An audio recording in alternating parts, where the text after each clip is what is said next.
તસ્માત તેથી હવે તેથી બે પ્રકારના સંન્યાસને અહીં બતાવે છે. એક સંન્યાસ કયો છે તો કે આત્મવિદ કર્તૃક સર્વ કર્મ સંન્યાસ વિલક્ષ સંન્યાસ. એક તો આત્મજ્ઞાની વડે લેવાયેલો અથવા આત્મજ્ઞાનીને પ્રાપ્ત થયેલો સંન્યાસ કેવો છે? સર્વ કર્મ સંન્યાસ, જેમાં છે અર્થાત જેમાં કર્તૃત્વનો જ સંન્યાસ, આત્મજ્ઞાની અર્થાત જેને આત્મ અકર્તા છે એ પ્રકારનું જ્ઞાન હોવાને કારણે જેનાથી કોઈ કર્મ હવે થતું જ નથી. સર્વ કર્મ સંન્યાસ, કારણ કે કર્તૃત્વનો નાશ થયો માટે આપોઆપ જ સર્વ કર્મનો પણ નાશ થઈ જાય. એવું જે વિદ્વત સંન્યાસ છે એની વાત નથી કરતા, એના કરતા કંઈ જુદા પ્રકારનો સંન્યાસ જે અજ્ઞાની પુરુષે લેવેલો સંન્યાસ છે. સતી એવ કર્તૃત્વ વિજ્ઞાને, તો અજ્ઞાની પુરુષ પણ એટલે અજ્ઞાની ખરો પણ સામાન્ય અજ્ઞાની તો નહીં. અજ્ઞાની એટલે પણ મુમુક્ષુ અજ્ઞાની, એટલે કે જેને મોક્ષની ઈચ્છા છે, જેને જ્ઞાનની ઈચ્છા છે એવો પણ અજ્ઞાની. અને હજી પોતાની જાતને કરતા ભોગતા એવું માને છે, એનામાં રાગદ્વેષ વગેરે નથી, છતાં પણ હજી એનામાંથી આ બધી વસ્તુ દૂર થઈ નથી, કારણ કે હજી એને એવું જ્ઞાન પ્રાપ્ત થયું નથી. અને તેથી સતી એવ કર્તૃત્વ વિજ્ઞાને, હજી જેનામાં હું કરતા છું એ પ્રકારનું અભિમાન છે, અને છતાં પણ જેને જ્ઞાનની ઈચ્છા છે, એ અભિમાનમાંથી મુક્ત થવાની ઈચ્છા છે, એવો એ જે સંન્યાસ લે કેવો સંન્યાસ છે? સર્વ કર્મ સંન્યાસ નથી. જ્ઞાની પુરુષનો સંન્યાસ શું હોય છે? સર્વ કર્મ સંન્યાસ, બધા જ કર્મનો સંન્યાસ. અર્થાત એનો સંન્યાસ એ જ્ઞાન લક્ષણ સંન્યાસ છે.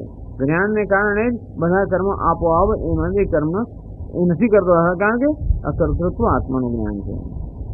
જ્યારે જે અજ્ઞાની પુરુષ જે મુમુક્ષુ છે એ સંન્યાસ લે એ કેવો છે?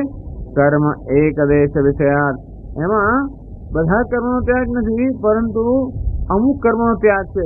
અમુક કર્મ હજી એનાથી થઈ રહ્યા છે. તો વિવિધા સંન્યાસ કે અજ્ઞાની મુક્ત લીધેલો સંન્યાસ એવો છે જેમાં હજી કંઈક કર્મ થઈ રહ્યા છે.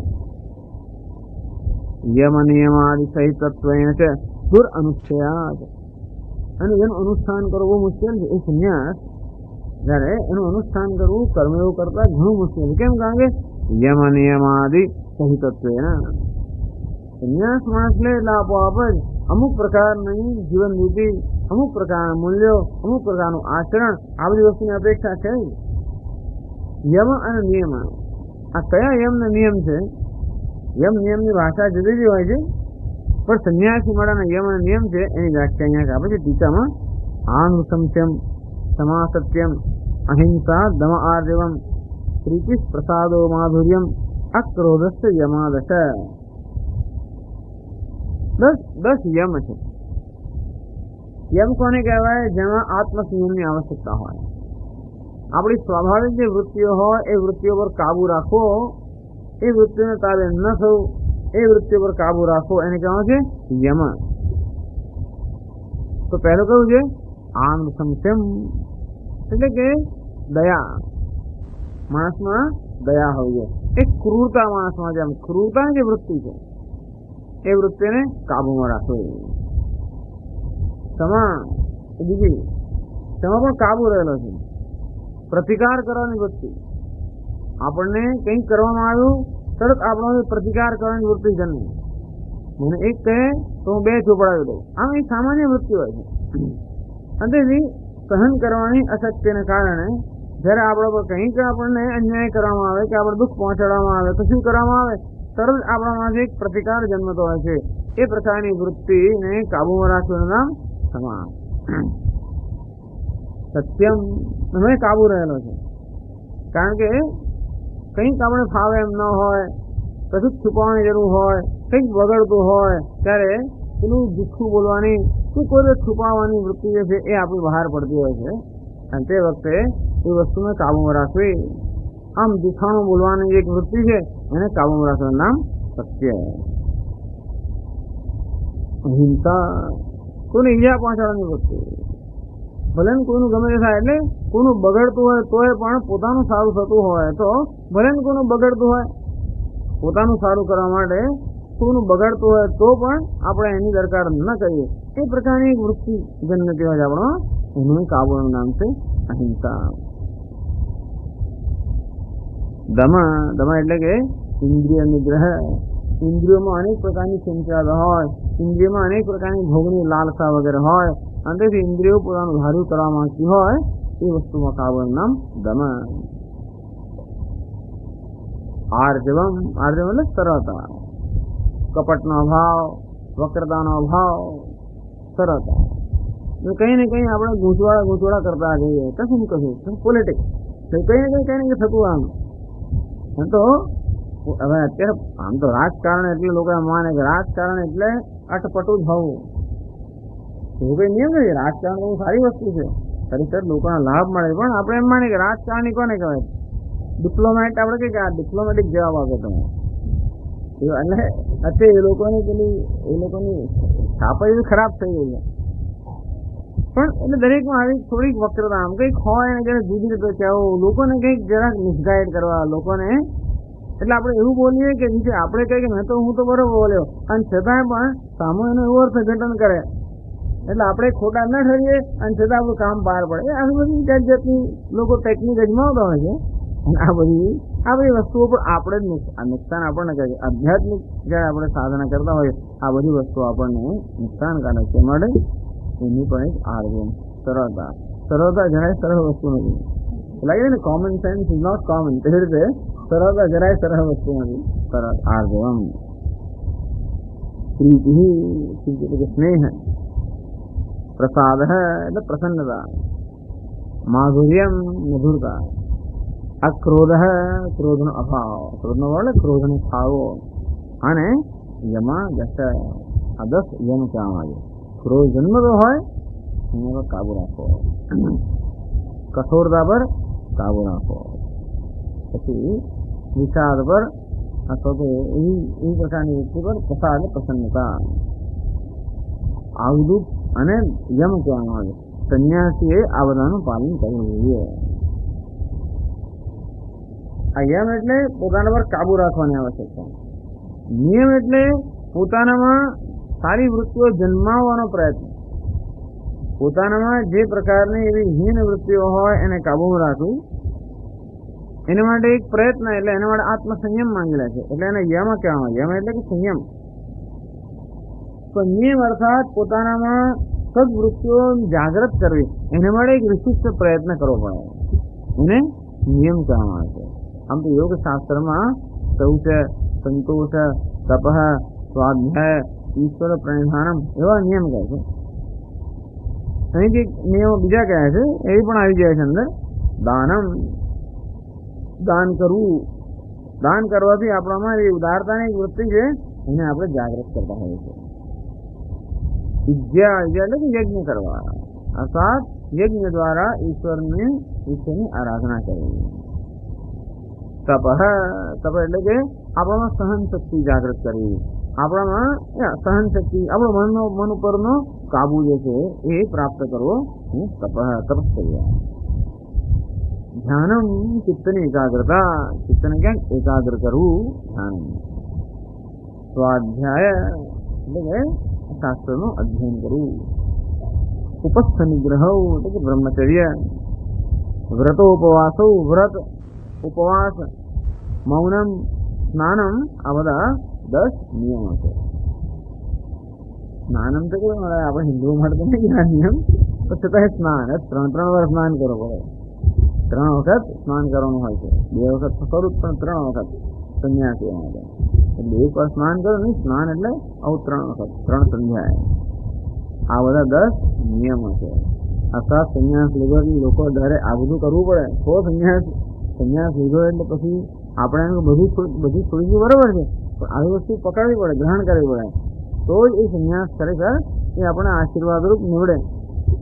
અંતેથી એટલે શંકરાચાર્ય કહે છે યમ નિયમાદિ સહિતત્વેન દૂર અનુષ્ઠેયત્વાત. તેનું અનુષ્ઠાન કરવું ખૂબ મુશ્કેલ છે, કઠિન છે, એવા સંન્યાસ છે. જ્ઞાની પુરુષનો સંન્યાસ તો સ્વાભાવિક છે, એટલે એને તો કશું કરવાનું હોતું નથી.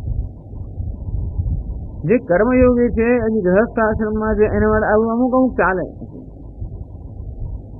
વ્યવહારની અંદર થોડી બધી વસ્તુ ચાલે, પરંતુ સંન્યાસ એક વાર લીધો પછી ના ચાલે. એટલે કહે છે ને કહેવા હવે અમે તો ગ્રહસ્થ છે, અમે તો કરીએ, પણ આ લોકો કેમ કરે છે?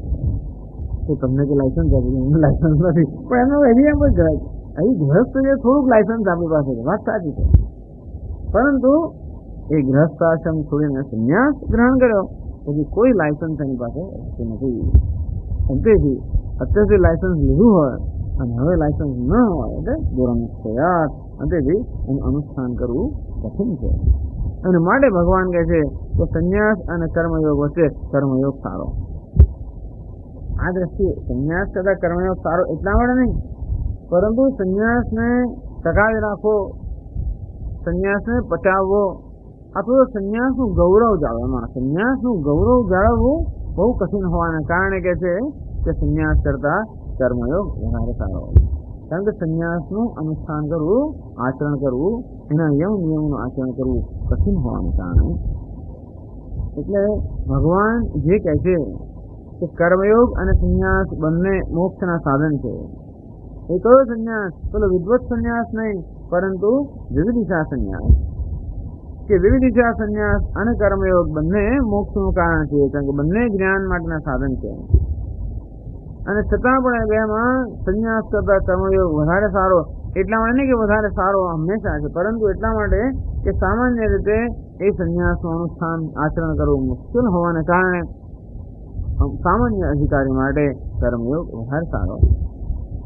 કર્મયોગસ્ય વિશિષ્ટત્વ અભિધાનમ ઇતિ એવં પ્રતિવચન વાક્ય નિરૂપણ આપી. આ રીતે ભગવાનનો જે ઉત્તર છે તે ઉત્તરનું આપણે જ્યારે નિરૂપણ કરીએ ત્યારે પણ પૂર્વોક્ત પ્રસ્તુત અભિપ્રાય નિશ્ચિત સ્થિતમ, અર્થાત અર્જુનનો એવો જ અભિપ્રાય છે. અર્જુન જ્યારે સંન્યાસ અને કર્મયોગ એ બેમાંથી એકની પસંદગી કરે ને કહેવાનું કહે છે, ત્યારે અર્જુનનો એ જ અભિપ્રાય છે કે જો સંન્યાસ જે અજ્ઞાની પુરુષ પણ લઈ શકે અને કર્મયોગીનું આચરણ પણ અજ્ઞાની પુરુષ કરી શકે. આમ બંને માટે વિકલ્પ હોય. આપણી પાસે જ્યારે બે વિકલ્પ હોય ત્યારે એમાંથી પસંદગીનો પ્રશ્ન આવે ને. વિકલ્પ હોય જ નહીં, પસંદગીનો ક્યાં પ્રશ્ન? તો મારે ફર્સ્ટ બીએસસીમાં એડમિશન લેવું કે પીએચડીમાં એડમિશન લેવું, એવો વિકલ્પ ક્યાંથી આવે? પીએચડીમાં ક્યારે લેવાય? એમએસસી થવા ક્યારે, એટલે એવો વિકલ્પ છે જ નહીં. તો ફર્સ્ટ યર કોમર્સમાં જવું કે ફર્સ્ટ યર સાયન્સમાં જવું, એવો વિકલ્પ હોય અને તો પછી એમાંથી પસંદગીનો પ્રશ્ન છે. અને પસંદગી ક્યાં આવે? જ્યારે બંને વસ્તુ એક જ મનુષ્ય માટે શક્ય હોય અને બંનેનું સાથે અનુષ્ઠાન ન થઈ શકતું હોય. બેને તો બે પસંદ કરીએ આપણે તો, રોટલી ખાવી કે ભાત ખાવ તો બંને ખાઈ. તેથી ત્યાં બેમાંથી એકની પસંદગીની આવશ્યકતા ન હોય જો આપણે બંનેનું આચરણ કે અનુષ્ઠાન કરી શકતા હોય તો. કોમર્સમાં જઈએ તો સાયન્સમાં ના જવાય અને સાયન્સમાં જઈએ તો કોમર્સમાં ના જવાય. અને એવી પરિસ્થિતિ જ્યારે હોય કે બંનેનું આ એક જ મનુષ્ય અનુષ્ઠાન ન કરી શકે સાથે ત્યારે અને બંને માટેનો વિકલ્પ એને છે. નહીં તો માર્ક્સ જ 35% આવે તો સાયન્સમાં એડમિશન મળતું જ ના હોય તોય વિકલ્પ ના હોય. પણ એને ધારો કે 60% માર્ક્સ આવે હોય અને એને બંને જગ્યાએ એડમિશન મળી શકે એમ હોય તો પછી એને વિકલ્પ કયું પસંદ કરવું? તેમ અર્જુન અત્યારે એક એવી પરિસ્થિતિમાં છે જ્યારે એને આવો વિવિધતા સંન્યાસ લેવો એ પણ વિકલ્પ છે અને કર્મનું અનુષ્ઠાન કરવું એ પણ વિકલ્પ છે. અંતેથી પણ સાથે બંનેનું સાથે ન થઈ શકે, કારણ કે કર્મનું અનુષ્ઠાન કરવું અને કર્મનો ત્યાગ એ બંને સાથે ન થઈ શકે. માટે બંનેમાંથી કયું કરવું એનો પ્રશ્ન ઉપસ્થિત થાય. ગમે તે જ્યાં એમાંથી કોમન સાયન્સ સરખું જ છે તો ના સરખું નથી. પછી કયું સારું? તો નોકરીના ચાન્સ ઘણો વધારે સારા છે. જો હું કોમર્સમાં જવું તો હું શું થવું, પછી બીકોમ થવું, સીએ થવું, પછી આમ થવું, તેમ થવું, આટલી નોકરી મળે. સાયન્સમાં જવું બીએસસી થવું પડે ને પછી શું કરવાનું? પછી એમએસસી અને પીએચડી અને પછી સાયન્ટિસ્ટ થવું, કોઈને એવું પણ થવું એવી રુચિ.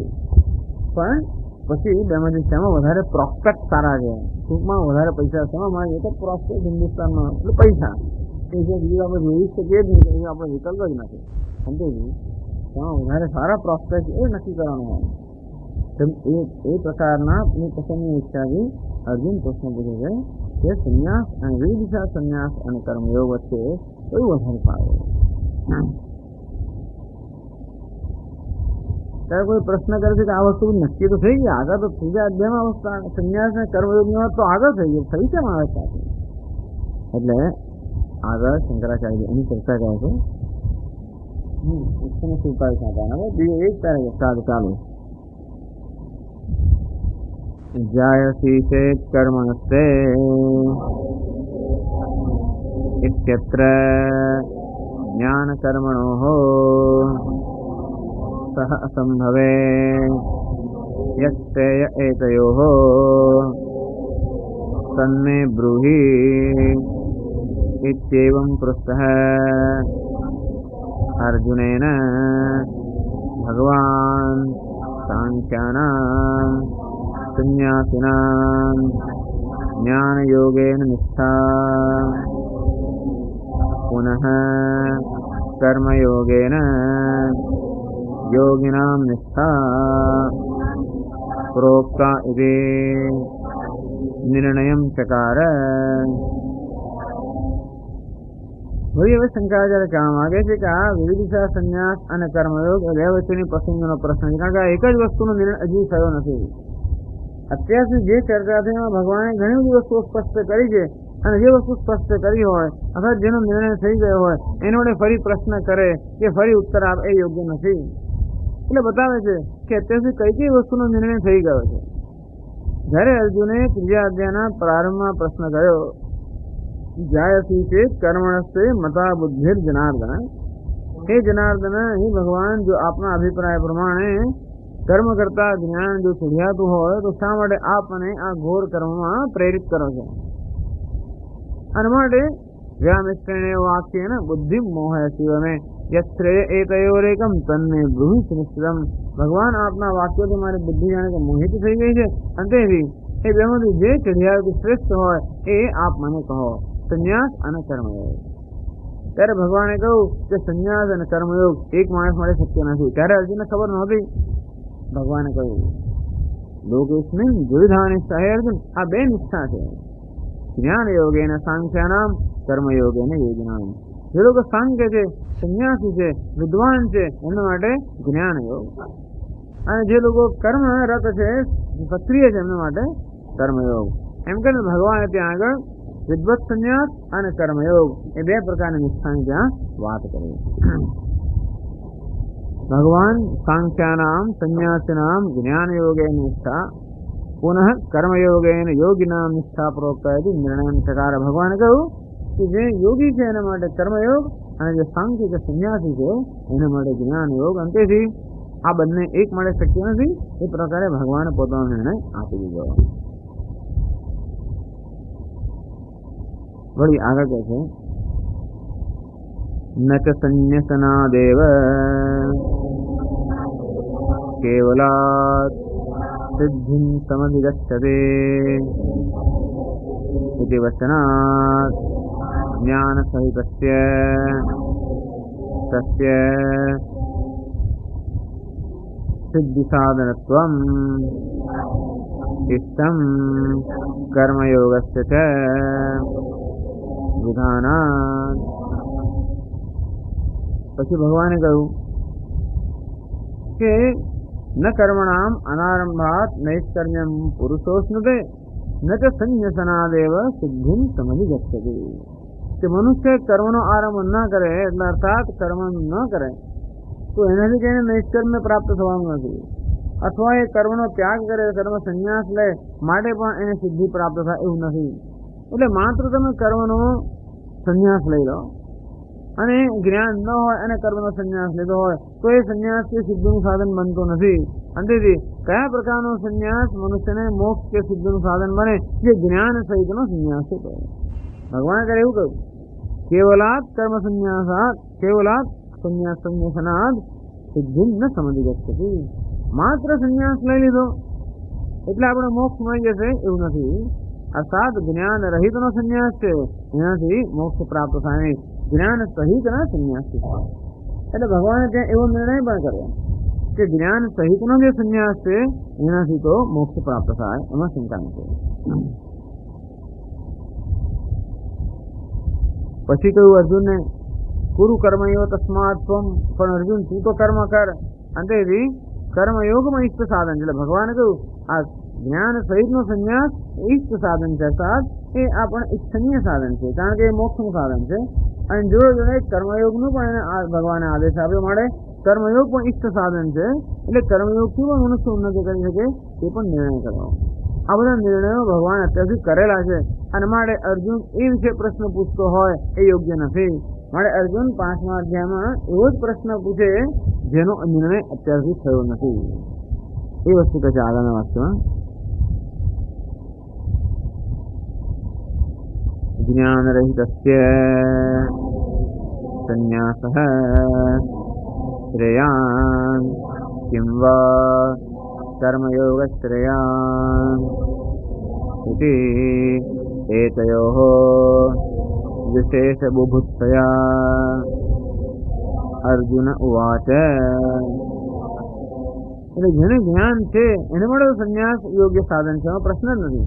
પણ જ્ઞાન રહિત હશે, હજી જેને જ્ઞાન નથી એને માટે સંન્યાસ શ્રેયાન કિંવા કર્મયોગ શ્રેયાન. જેને જ્ઞાન નથી એના માટે સંન્યાસ વધારે સારો કે કર્મયોગ વધારે સારો? આ બહુ જ વ્યવહારિક પ્રેક્ટિકલ પ્રશ્ન છે. દરેકના જીવનમાં ક્યારેક ક્યારેક આ પ્રશ્ન ઉભો થતો હોય છે કે છોડી દઈએ આ બધું.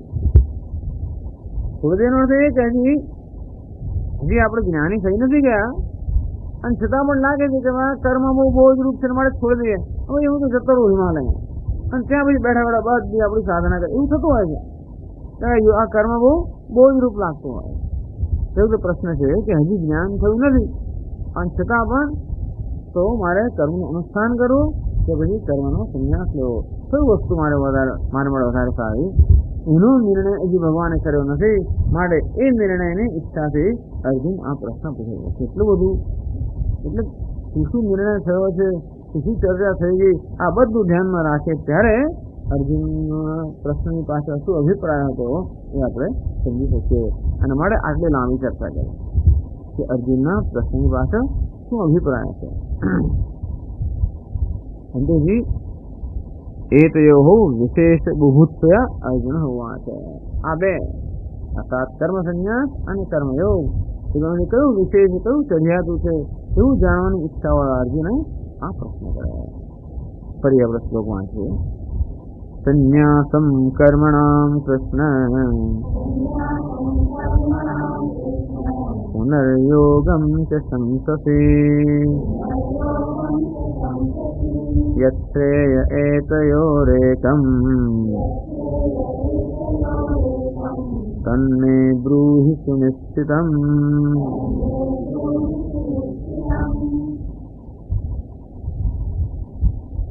સંન્યાસમ ભગવાન આપ તો સંન્યાસની પ્રશંસા કરો છો. પુનઃ કર્મયોગમ ચ સંસસી આપ કર્મયોગની પણ પ્રશંસા કરો છો. આમ ભગવાને કર્મયોગની પ્રશંસા સીધેથી ન કરી હોય પરંતુ ભગવાને અર્જુનને કહ્યું તું કર્મનું આચરણ કર એમ મને પ્રશંસા કરી. કારણ કે ભગવાન જયારે કહે કે તું આચરણ કર ત્યારે આચરણ કરવા યોગ્ય વસ્તુ હોય તો જ હું આચરણ કરવાનું કહે. અંતેથી કર્મયોગનું આચરણ કરવાનો આદેશ આપીને ભગવાને એ રીતે કર્મયોગની પણ પ્રશંસા કરી અને જ્ઞાનીને સંન્યાસી ખૂબ બધી શ્લોકોમાં પ્રશંસા કરી. અને ભગવાન એક બાજુ આપ આ જ્ઞાનની પ્રશંસા કરો છો પણ આ કયું જ્ઞાન? સંન્યાસની પ્રશંસા. કયું સંન્યાસ? ભલે ભગવાને તો વિદ્વત સંન્યાસની પ્રશંસા કરી છે પણ સાથે સાથે એમાં એ વિવિધ સંન્યાસનો આદેશ એમાં આવી જાય છે. ભગવાન ભલે સીધે સીધું ના કહેતા હોય પરંતુ જે વસ્તુ વિદ્વાન માટે સ્વાભાવિક છે એ મુમુક્ષુ માટે કર્તવ્ય છે. એટલે વિદ્વાન માટે આ સંન્યાસ સ્વાભાવિક છે તો મુમુક્ષુએ પણ સંન્યાસ લેવો જોઈએ. એવું એમાં આપોઆપ જ એક એની અંદર એવી જાતનો અભિપ્રાય વ્યક્ત થતો હોય છે. એ દ્રષ્ટિએ અર્જુન કહે છે કે ભગવાન આપ આ વિવિધ સંન્યાસની પણ પ્રશંસા કરો છો અને જોડે જોડે કર્મયોગની પણ પ્રશંસા કરો છો મને આદેશ આપીને. અને તો પછી એ બેમાંથી એક એતયોરેકમ તન્મે બ્રૂહિ સુનિશ્ચિતમ. આ બેનો અનુષ્ઠાન હું તો સાથે તો ના જ કરી શકું અને માટે એ બેમાંથી જે શ્રેય ચઢિયાતું હોય સુનિશ્ચિતમ એ આપ નિર્ણય કરીને કહો. વાસ્તવમાં સમજાવે છે શંકરાચાર્યજી. સંન્યાસમ પરિત્યાગમ કર્મણામ શાસ્ત્રીયાણામ અનુષ્ઠાન વિશેષાણામ સંસસે કથયસે ઇત્યેતત પુનઃ યોગમ ચ તેષામેવ અનુષ્ઠાનમ અવશ્ય કર્તવ્યમ. સંસસે શબ્દ સંસદીનો સરળ થાય છે કથયતી, એટલે કે આપ પહોંચો, પ્રશંસા કરજો નહીં, આપ પહોંચો. સંન્યાસમ પરિત્યાગમ કર્મણામ પરિદર્શ શાસ્ત્રીયાણામ અનુષ્ઠાન વિશે બધા કર્મ, શાસ્ત્રીય કર્મનો પણ ત્યાગ, શાસ્ત્રીય સાથ નિત્ય નૈમિત્તિક કર્મ એનો પણ ત્યાગ.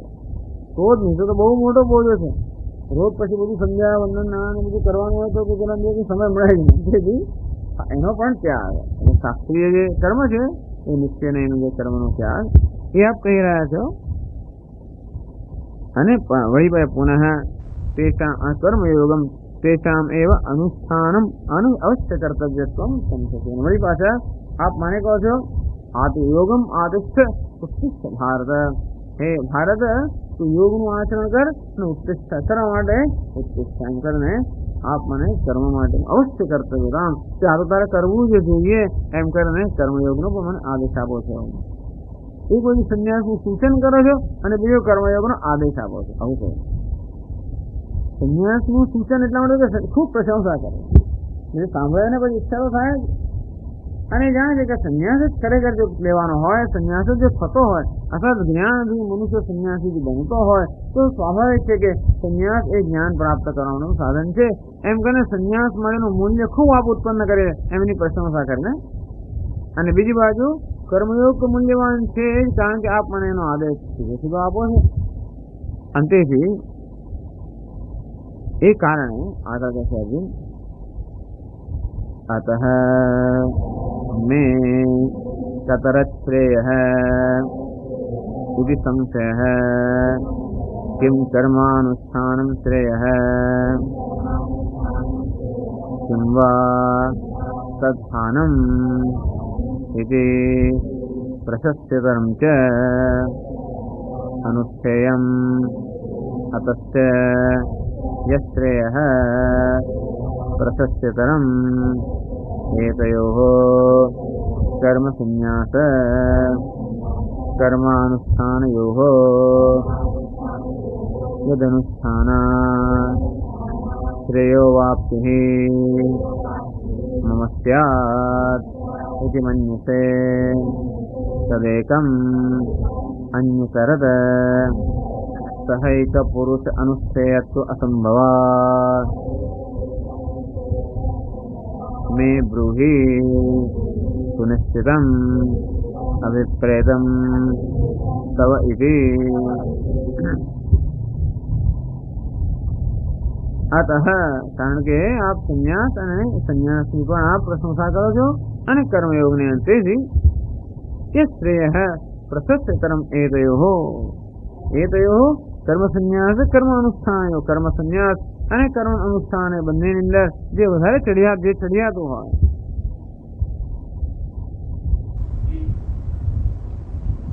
યત અનુષ્ઠાનાત શ્રેયો વાપ્તિ મમ ચડિયાતું એટલે છે ચડિયાતું કઈ દ્રષ્ટિએ યત અનુષ્ઠાનાત મમ શ્રેયો વાપ્તિ ભવિષ્યતિ, જેનું આચરણ કરવાથી મારું શ્રેય સિદ્ધ થાય, જેનું આચરણ કરે. અર્જુનનું ધ્યેય તો બહુ નક્કી જ છે, અર્જુને બીજું કશું જોયું નથી.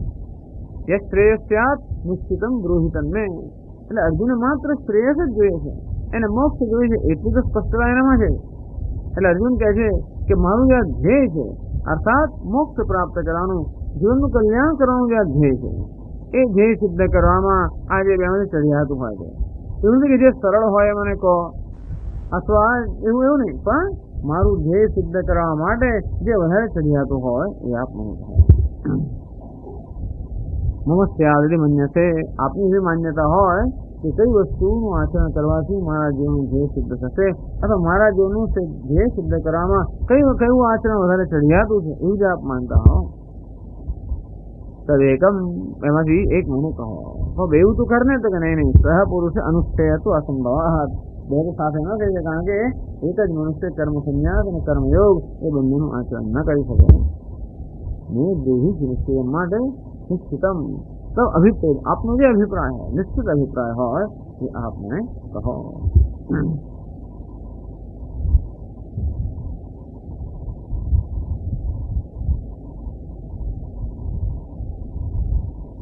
પછી આગળ કહે છે શંકરાચાર્યજી ભગવાનનો જે ઉત્તર છે એ ઉત્તરને માટે કહે છે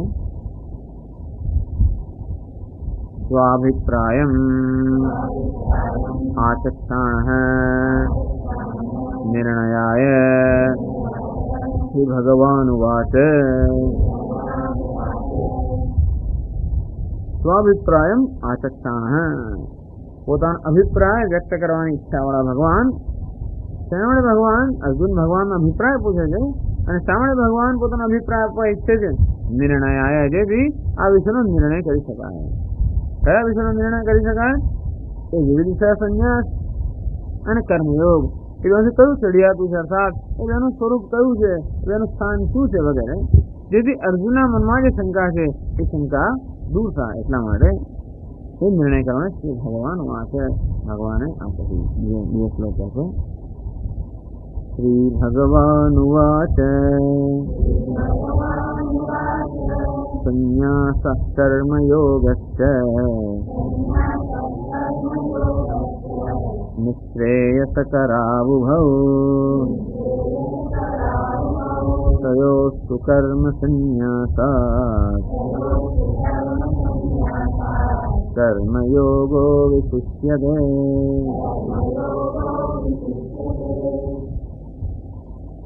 શ્રી ભગવાન વાચ ભગવાને કહ્યું આ પ્રશ્નનો નિર્ણય કરવા માટે, અર્જુનનો સંશય દૂર કરવા માટે, સંન્યાસ કર્મયોગશ્ચ નિશ્રેયસકર ઉભૌ. અર્જુન, હકીકત તો એ છે કે બંને સંન્યાસ અને કર્મયોગ બંને નિશ્રેયસ કરો, બંનેથી તું નિશ્રેયસ પ્રાપ્ત કરી શકે. સંન્યાસથી અને કર્મયોગથી બંને તું મોક્ષ પ્રાપ્ત કરી શકે તો બહુ સારું, પણ તો પછી બંને તો મારી કરી ના શકાય. એટલે ભગવાન પરંતુ કર્મ સંન્યાસાત કર્મયોગ વિશિષ્યતે. હવે કયું બેમાંથી પ્રશસ્યતર છે, કયું ચડિયાતું કયું છે, ભગવાન એનો અભિપ્રાય આપે છે. કયો હોતું પરંતુ એ બેની મધ્યે કર્મ સંન્યાસાત કર્મ સંન્યાસ કરતા કર્મયોગ વિશિષ્યતે કર્મયોગ વધારે સારો. હવે વધારે સારો ભગવાન કઈ દ્રષ્ટિએ કે અર્જુન માટે વધારે સારો એમ કહે છે. ઘણીવાર બધા માટે વધારે સારો એમ પણ કહેતા હોય, ઘણીવાર અર્જુન માટે વધારે સારો એમ પણ કહેતા હોય, અને તેથી કઈ દ્રષ્ટિએ કહે છે પણ જોવાનું.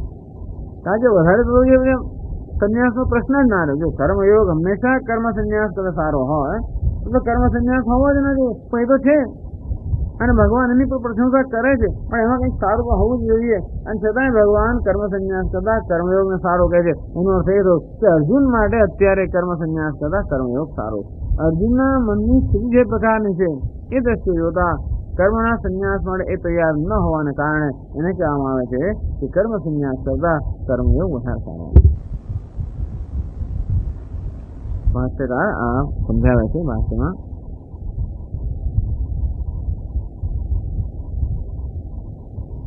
સંન્યાસઃ કર્મણાં પરિત્યાગઃ કર્મયોગશ્ચ તેષાम् અનુષ્ઠાનम्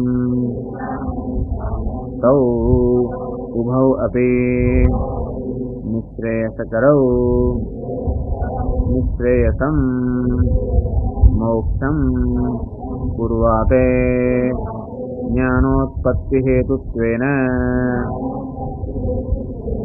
ઉભૌ. છે કે સંન્યાસ કર્મયોગ આમ કોઈ સ્પષ્ટ વસ્તુ કહેતા જ નથી ભગવાન. આમ જોવા જઈએ તો બધું સંન્યાસ પણ સારો અને કર્મયોગ પણ સારો. સંન્યાસ એટલે કર્મણામ પરિત્યાગ, કર્મનો શાસ્ત્રીય રીતે પરિત્યાગ કરવો એનું નામ સંન્યાસ. કર્મયોગ છે તેષામ અનુષ્ઠાનમ, શાસ્ત્રીય કર્મનું અનુષ્ઠાન કરવું એટલે કર્મયોગ. આવી સરળ વ્યાખ્યા આમાં છે.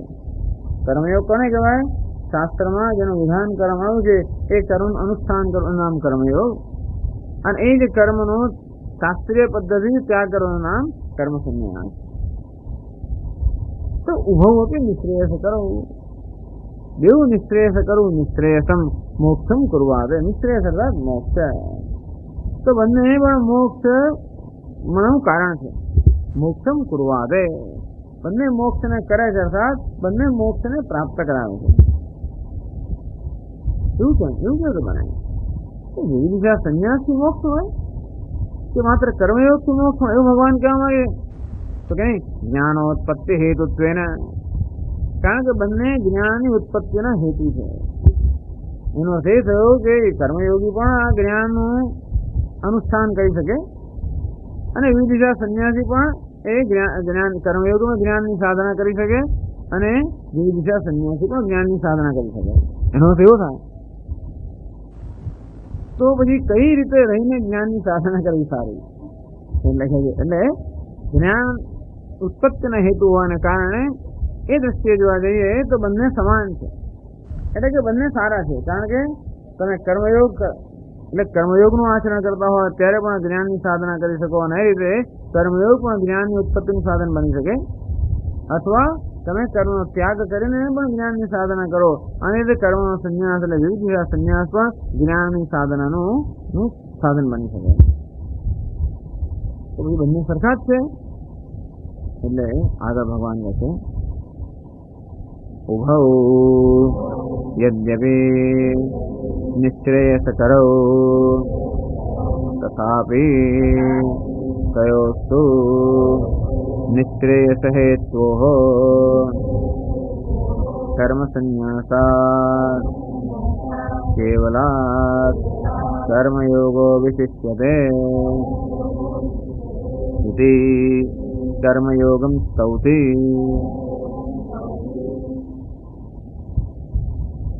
ઉભૌ યદ્યપી નિશ્રેયસકરૌ આ બંને નિશ્રેયસ એટલે કે મોક્ષના સાધન છે છતાં પણ તથાપી તો પણ કંઈક વિશેષ છે. પછી તો અંદર આવે તથાપી એટલે કે તો પણ કયો શું આ બે માંથી અર્થાત આ બંને જે મોક્ષના સાધન છે એવા બંને સાધનમાંથી કર્મ સંન્યાસાત કર્મયોગો વિશિષ્યતે.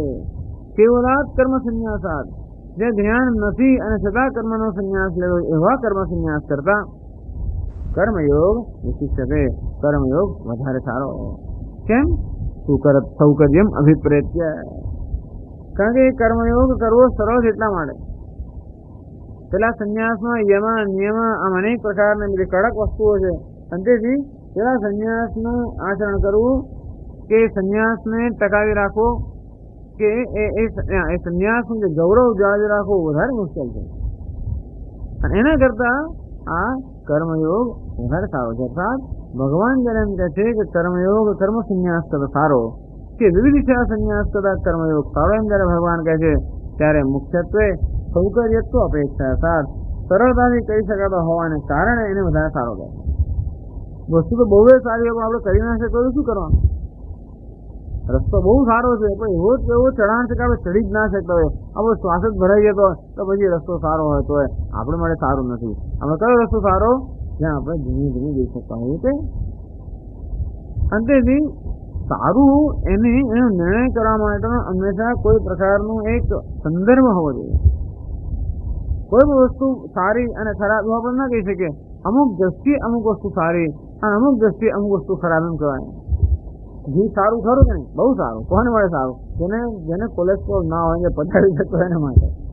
પછી કોલેસ્ટ્રોલ ભેગો થઈ ગયો એના માટે ઘી સારું નહીં. એટલે કોઈ પણ વસ્તુ સારું એમ કહેવાય અમુક સંદર્ભમાં સારું. કોઈ વસ્તુ ખરાબ પણ ના કહેવાય અમુક સંદર્ભમાં ખરાબ. આમ સારું અને ખરાબ બંને કોઈ જ કોઈ સંદર્ભમાં કહેવામાં આવે છે. અંતથી ભગવાન જ્યારે એમ કહે કે કર્મયોગ કરતા કર્મ સંન્યાસ કરતા કર્મયોગ સારો ત્યારે કયા સંદર્ભમાં ભગવાન કહે છે એ આપણે સમજવું જોઈએ કે આચરણની કઠિનાઈ કે આચરણની સરળતાને ધ્યાનમાં લઈને ભગવાન કહે છે કે જ્યારે મનુષ્ય આ કર્મ સંન્યાસની જે કઠિનાઈઓ છે અથવા તો આચરણની મુશ્કેલીઓ છે એના માટે જ્યાં સુધી મનુષ્ય તૈયાર ન હોય ત્યાં સુધી આ કર્મનું અનુષ્ઠાન યોગની ભાવના કરવું એ જ યોગ્ય છે. કારણ કે એમાં થોડીક વધારે છૂટ છે જ્યારે પેલામાં છૂટ નથી. હા એકાદ થોડુંક ટીવી જોયું હોય કે એકાદ વાર સિનેમા જોવા જાય કે જરાક કઈ રેસ્ટોરન્ટમાં જાય જરાક તો વાંધો નહીં ચાલે. એકાદ વાર પાર્ટીમાં ગયા ચાલે. કાં જઈએ ગયા ખરો એટલે ગ્રહસ્થ છે અને એ ચાલે. પણ સંન્યાસ લીધો પછી એવું એવું ચાલુ રાખો તો ના ચાલે. કારણ કે જેમાં એટલે હજી પેલી બધી એમ ગયું ના હોય એમ હજી થોડા મોજ થોડી બધી હોય થોડા આમ ગપ્પા મારવાના ગમતા હોય થોડું આચરવાનું ગમતું હોય તો પછી આ વધારે સારું. કારણ કે પછી તમે સંન્યાસ લઈ લો પછી પેલી બધી વૃત્તિઓ છે એ વૃત્તિઓને કોઈ માર્ગ ના મળે તો પછી એ વૃત્તિઓ અનેક પ્રકારનો પેલો વિકાર પણ અંદર ઉત્પન્ન કરે. અંતેથી એવી વૃત્તિઓ જ્યાં સુધી હોય અથવા તો એ વૃત્તિઓ પર આપણો એવો કાબુ ન હોય ત્યાં સુધી એ વૃત્તિઓને માર્ગ પણ મળે એવી પણ થોડી વ્યવસ્થા રાખવી જોઈએ. પાણી ભરાઈ જવાની શક્યતા હોય તો પેલી વ્યવસ્થા રાખ્યા હોય. તો ચોમાસામાં પાણી આવશે, ભરાઈ જશે, મારે એને અત્યારથી વ્યવસ્થા રાખો, એ તો બધું અંદર જ આવશે. અંતેથી એ વ્યવસ્થા ન રાખે તો લોકો દુઃખી થાય. ઘર બાંધ્યા પછી બધું બેઝમેન્ટ ભરાઈ જ જાય, વિચાર જ નથી કર્યો ક્યાં પાણી આવશે, શું કરે છે. કઈ પણ કર્મ કરીએ એની પહેલા વિચાર કરવો જોઈએ કે ભિન્ન ભિન્ન શક્યતાઓનો વિચાર કરવો જોઈએ. અને આવી આવી વસ્તુ થાય તો શું થશે એવો વિચાર કરે ને પછી કર્મ. એટલે પેલા કહે છે કે હંમેશા પ્રવેશ કરો ત્યારે નિર્ણય એક વાર વિચાર કરો, બહાર નીકળાયું છે કે નહીં તો જ પ્રવેશ કરો, ના પ્રવેશ કરો. કોઈ વસ્તુ અંદર જોવું નહીં, જો બહાર નીકળવું ના હોય અંદર જયારે ફસાઈ ગયા તો એવી વસ્તુ કરતા વિચાર કરો. એટલે પાસ ઓફ નોન રિટર્ન એવું પગલું લીધું કે પછી આપણે પાછા ના એવું પગલું લેતા હંમેશા બહુ વિચાર કરે. લોકો એવા જાહેરાતો કહી દે કે પછી ને બહુ મુશ્કેલ, બસ હું તો કોઈ નહીં આવું, જતો રહું છું, આમ કરું છું. અલા ભાઈ પણ વિચાર કે કાલે પાછું આવવું પડે તારે તો છું 15 દાડા પછી પાછું એક થવામાં જાહેરાત આપે કે હવે વાંધો નથી મને વગર હવે. અંતે કોઈ પણ વસ્તુનું આવી રીતે મોટા મોટા સ્ટેટમેન્ટ આપતા પહેલા, કોઈ પણ નિર્ણયો લેતા પહેલા, કોઈ પણ આવા કર્મ કરવા પહેલા વિચાર કરવો જોઈએ કે એની અંદર જે બધી વસ્તુઓ સંકળાયેલી છે, બધું પેકેજ આખું હોય છે. આપણને એમ કે આપણા કરીએ તો સારું પડે, આનું આખું પેકેજ હોય. તમે સિક્કો લો એટલે બેઉ બાજુ તમારી સાથે, એક બાજુ ના આવે. ગુલાબ તમે લો એટલે બધા કાંટા આવવાના છે, એનો વિચાર કરવો જોઈએ. ગુલાબને શીફામાં એવી કાંટા વાગે ખરા, અંતેથી શીફા મૂકવામાં તો નથી આ. અંતેથી દરેક વસ્તુમાં કઈ શું સંકળાયેલું છે એનો પૂરો વિચાર ના કર્યો હોય અને પાછળથી પછી બહુ એટલે ભગવાન કહે સંન્યાસસ્તુ મહાબાહો દુઃખમાં તુમ અયોગત. યોગ ન હોય અર્થાત મનમાં એ પ્રકારની પ્રસન્નતા ન હોય, મનની પરિપક્વતા ન હોય, મનની સ્વતંત્રતા ન હોય, ઇમોશનલ મેચ્યોરિટી કે ઇમોશનલ સ્વતંત્રતા ન હોય, અને તો પછી સંન્યાસ બહુ મુશ્કેલ હોય. સંન્યાસ એટલે તમે છૂટા એકલા, સંન્યાસ લઈને પછી કોઈને વળગવાનું એવું તો બને જ નહીં. અંતેથી એ બધી જરૂરિયાતોથી મુક્ત થઈ ગયા હોઈએ ત્યારે જ હંમેશા કુટુંબની કે ઘરની કે ગૃહસ્થાશ્રમની કે જે જગ્યાએ આપણે હોઈએ અને ત્યાં આગળ જે કંઈ આપણને સલામતી, જે કંઈ થોડું બધું મળે છે એની જરૂરિયાતમાંથી પૂર્ણપણે મુક્ત થયા હોઈએ ત્યારે એનો ત્યાગ કરી શકીએ. નહીંતર પહેલું પગથિયું ચડ્યા વગર એનો ત્યાગ કરીએ તો પછી નીચે પડવાની પણ પ્રશ્ન શક્યતા થાય. એવો બધો વિચાર કરીને અહીંયા ભગવાન કહે કે અર્જુન હજી તું કર્મ થઈ શકવાનું નથી. પ્રકૃતિ સ્વામ નિયોગ થતી, તું કદાચ બહુ જોરમાં અત્યારે કહીશ કે હું તો નથી કરવાનો એમ કરીને ધારો કે તું અહીંથી જતો રહેશે તો પણ એ તારો નિશ્ચય બહુ લાંબો ટકવાનો નથી. અત્યારે આ જોરમાં એ નિશ્ચય છે, પછી આમ જરા જોર ઓછું થશે એટલે પેલી પ્રકૃતિ જે અંદર છે એ બરોબર પોતાનો પ્રભાવ જન્માવશે. પ્રકૃતિ સ્વામ નિયોગ થતી અને પછી પ્રકૃતિ તારો પ્રભાવ જન્માવશે. અને સ્વભાવ જે કૌંતે નિબદ્ધસ્ય કર્મણા કર્તુમ નેચ્છસ્યન મોહાત કરિષ્યસી અવશ્યોપિદત. અને પછી તારા સ્વભાવથી જે કર્મ તારો સ્વભાવ જ અંદર રહેલો છે, ભલે અત્યારે એના પર તારો આ નિર્ણયનો પ્રભાવ હોય તો પછી આ તારું જોશ જરા ઓછું થાય.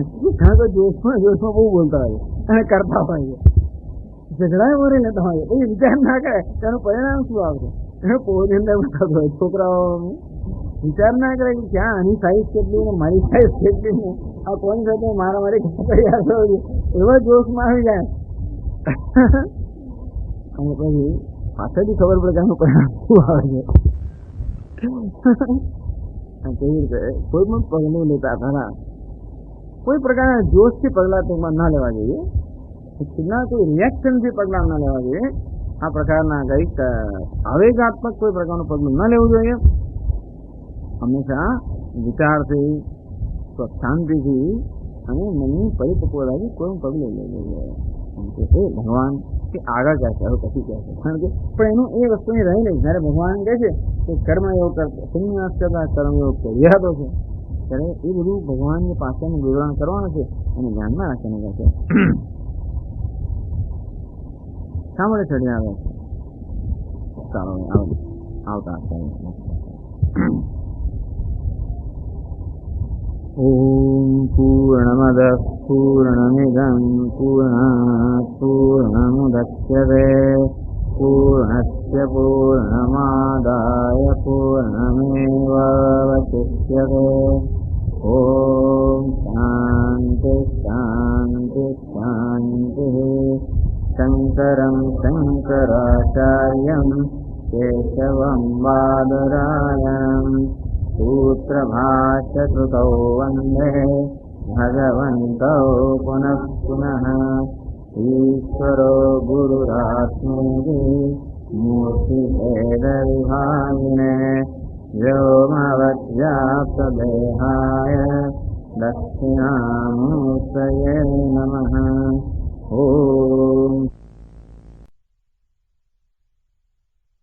ॐ नारायणः परो व्यक्तात्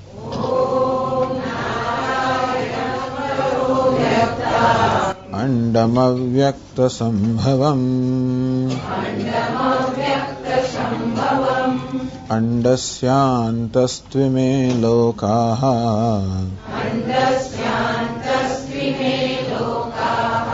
सप्तद्वीपा च मेदिनी।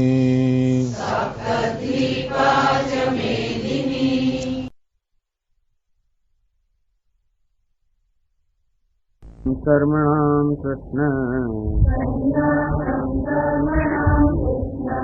पुनर्योगं च शंससि यच्छ्रेय एतयोरेकम् तन्मे ब्रूहि सुनिश्चितम्। श्रीभगवानुवाच संन्यासः कर्मयोगस्य निःश्रेयसकरावुभौ तयोस्तु कर्मसन्न्यासात् कर्मयोगो विशिष्यते।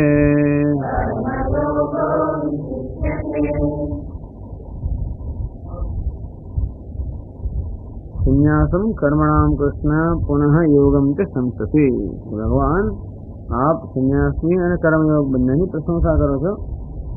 સંન્યાસની પ્રશંસા સીધા શબ્દોમાં થઈ અને કર્મયોગની પ્રશંસા ભગવાને એનો આદેશ કર્યો એ રીતે થઈ. તું કર્મનું અનુષ્ઠાન કર એમ કહીને આદેશ આપ્યો એ રીતે કર્મયોગની પ્રશંસા થઈ અને સંન્યાસની પ્રશંસા ઘણા શ્લોકોમાં થઈ. યચ્છ્રેય એતયોરેકમ તન્મે બ્રૂહિ સુનિશ્ચિતમ. હે ભગવાન, આ બેમાંથી શ્રેયસ અર્થાત વધારે સારું હોય, પ્રશસ્તતરમ જે વધારે ચઢિયાતું હોય એ આપ નિશ્ચય કરીને મને કહો. તો ભગવાન એવો સીધો નિશ્ચય કરવાને બદલે અર્જુનને કહે છે સંન્યાસ કર્મયોગસ્ય નિશ્રેયસ કરાવું હોવ. એ કે બંને સંન્યાસ અને કર્મયોગ બંને નિશ્રેયસના સાધન છે. તો પછી બંને સાધન હોય તો એનો અર્થ કે હું ગમે તે કરી દઉં તો કે તયો તું કર્મ સંન્યાસાત કર્મયોગ વિશિષ્ટતે. પણ હે અર્જુન, એ બેમાં કર્મ સંન્યાસ કરતા કર્મયોગ વધારે સારો છે. તો ઉભો બે નિશ્રેયસ કરો નિશ્રેયસમ મોક્ષમ કુર્વાદે. બંને કર્મયોગ અને સંન્યાસ અર્થાત વિવિધા સંન્યાસ. આ કયા સંન્યાસની વાત છે? જે સંન્યાસ અજ્ઞાની પુરુષ લઈ શકે એવો સંન્યાસ. જે પેલો વિદ્વાનનો સંન્યાસ છે એને તો હવે કંઈ સિદ્ધ કરવાનું છે જ નહીં. એટલે માટે એમણે સંન્યાસ મોક્ષનું સાધન જેવું કહેવાનો અર્થ, કારણ કે મોક્ષ જેને પ્રાપ્ત થયો હોય એને સંન્યાસ મોક્ષનું સાધન રહે એવું કહેવાનો અર્થ નથી. પણ જેને હજી મોક્ષ પ્રાપ્ત કરવાનું છે કે જ્ઞાન પ્રાપ્ત કરવાનું, મોક્ષ ત્યારે પ્રાપ્ત થાય જ્ઞાન પ્રાપ્ત થાય, અર્થાત જેને હજી જ્ઞાન પ્રાપ્ત કરવાનું છે એને માટે કહે છે કે સંન્યાસ અને કર્મયોગ બંને મોક્ષના નિશ્રેયસના સાધન છે. અર્થાત કયો સંન્યાસ? વિવિધ સંન્યાસ અને કર્મયોગ. તયોસ્તુ અને છતાં એ બેમાં કર્મ સંન્યાસાત કર્મયોગ વિશિષ્ટતે. એ બેમાં કર્મ સંન્યાસ કરતા કર્મયોગ વધારે સારો છે.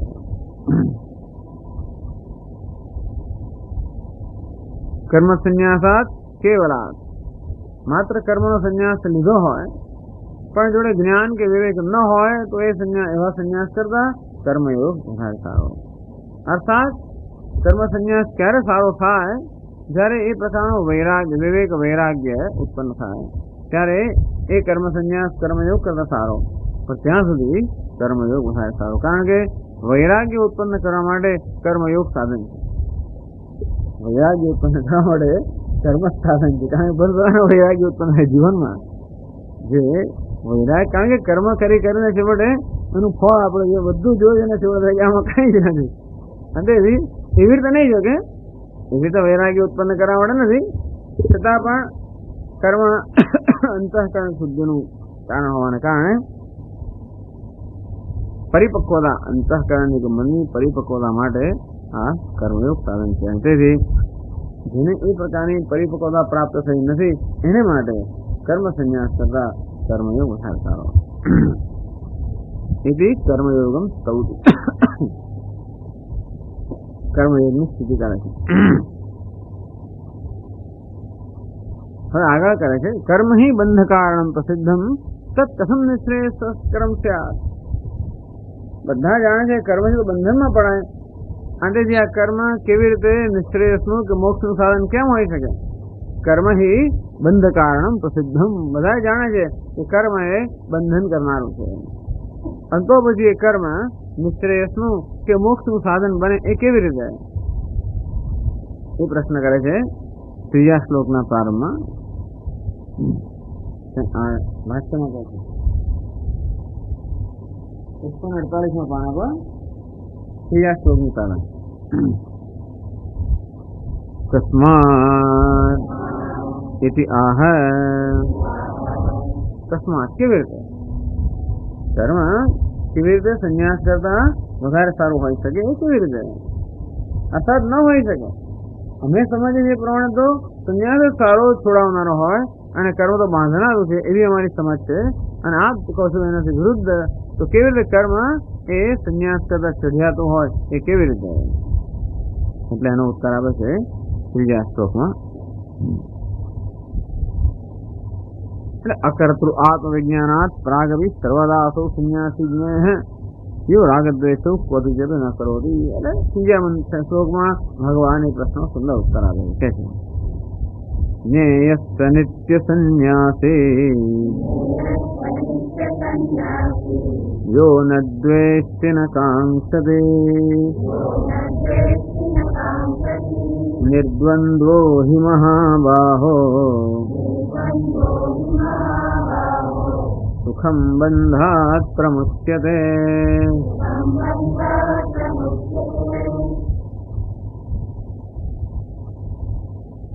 જ્ઞેયઃ સ નિત્ય સંન્યાસી યો ન દ્વેષ્ટિ ન કાંક્ષતે. યો ન દ્વેષ્ટિ ન કાંક્ષતે સહ નિત્ય સંન્યાસી જ્ઞેયઃ.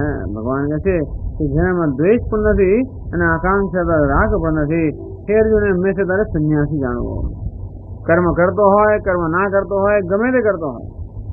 અર્થાત ભગવાન હવે સંન્યાસ માટેનું આપણું આખું ફોકસ, અર્થાત આપણું દ્રષ્ટિબિંદુ કે આપણું ધ્યાન બીજી તરફ દોડે છે.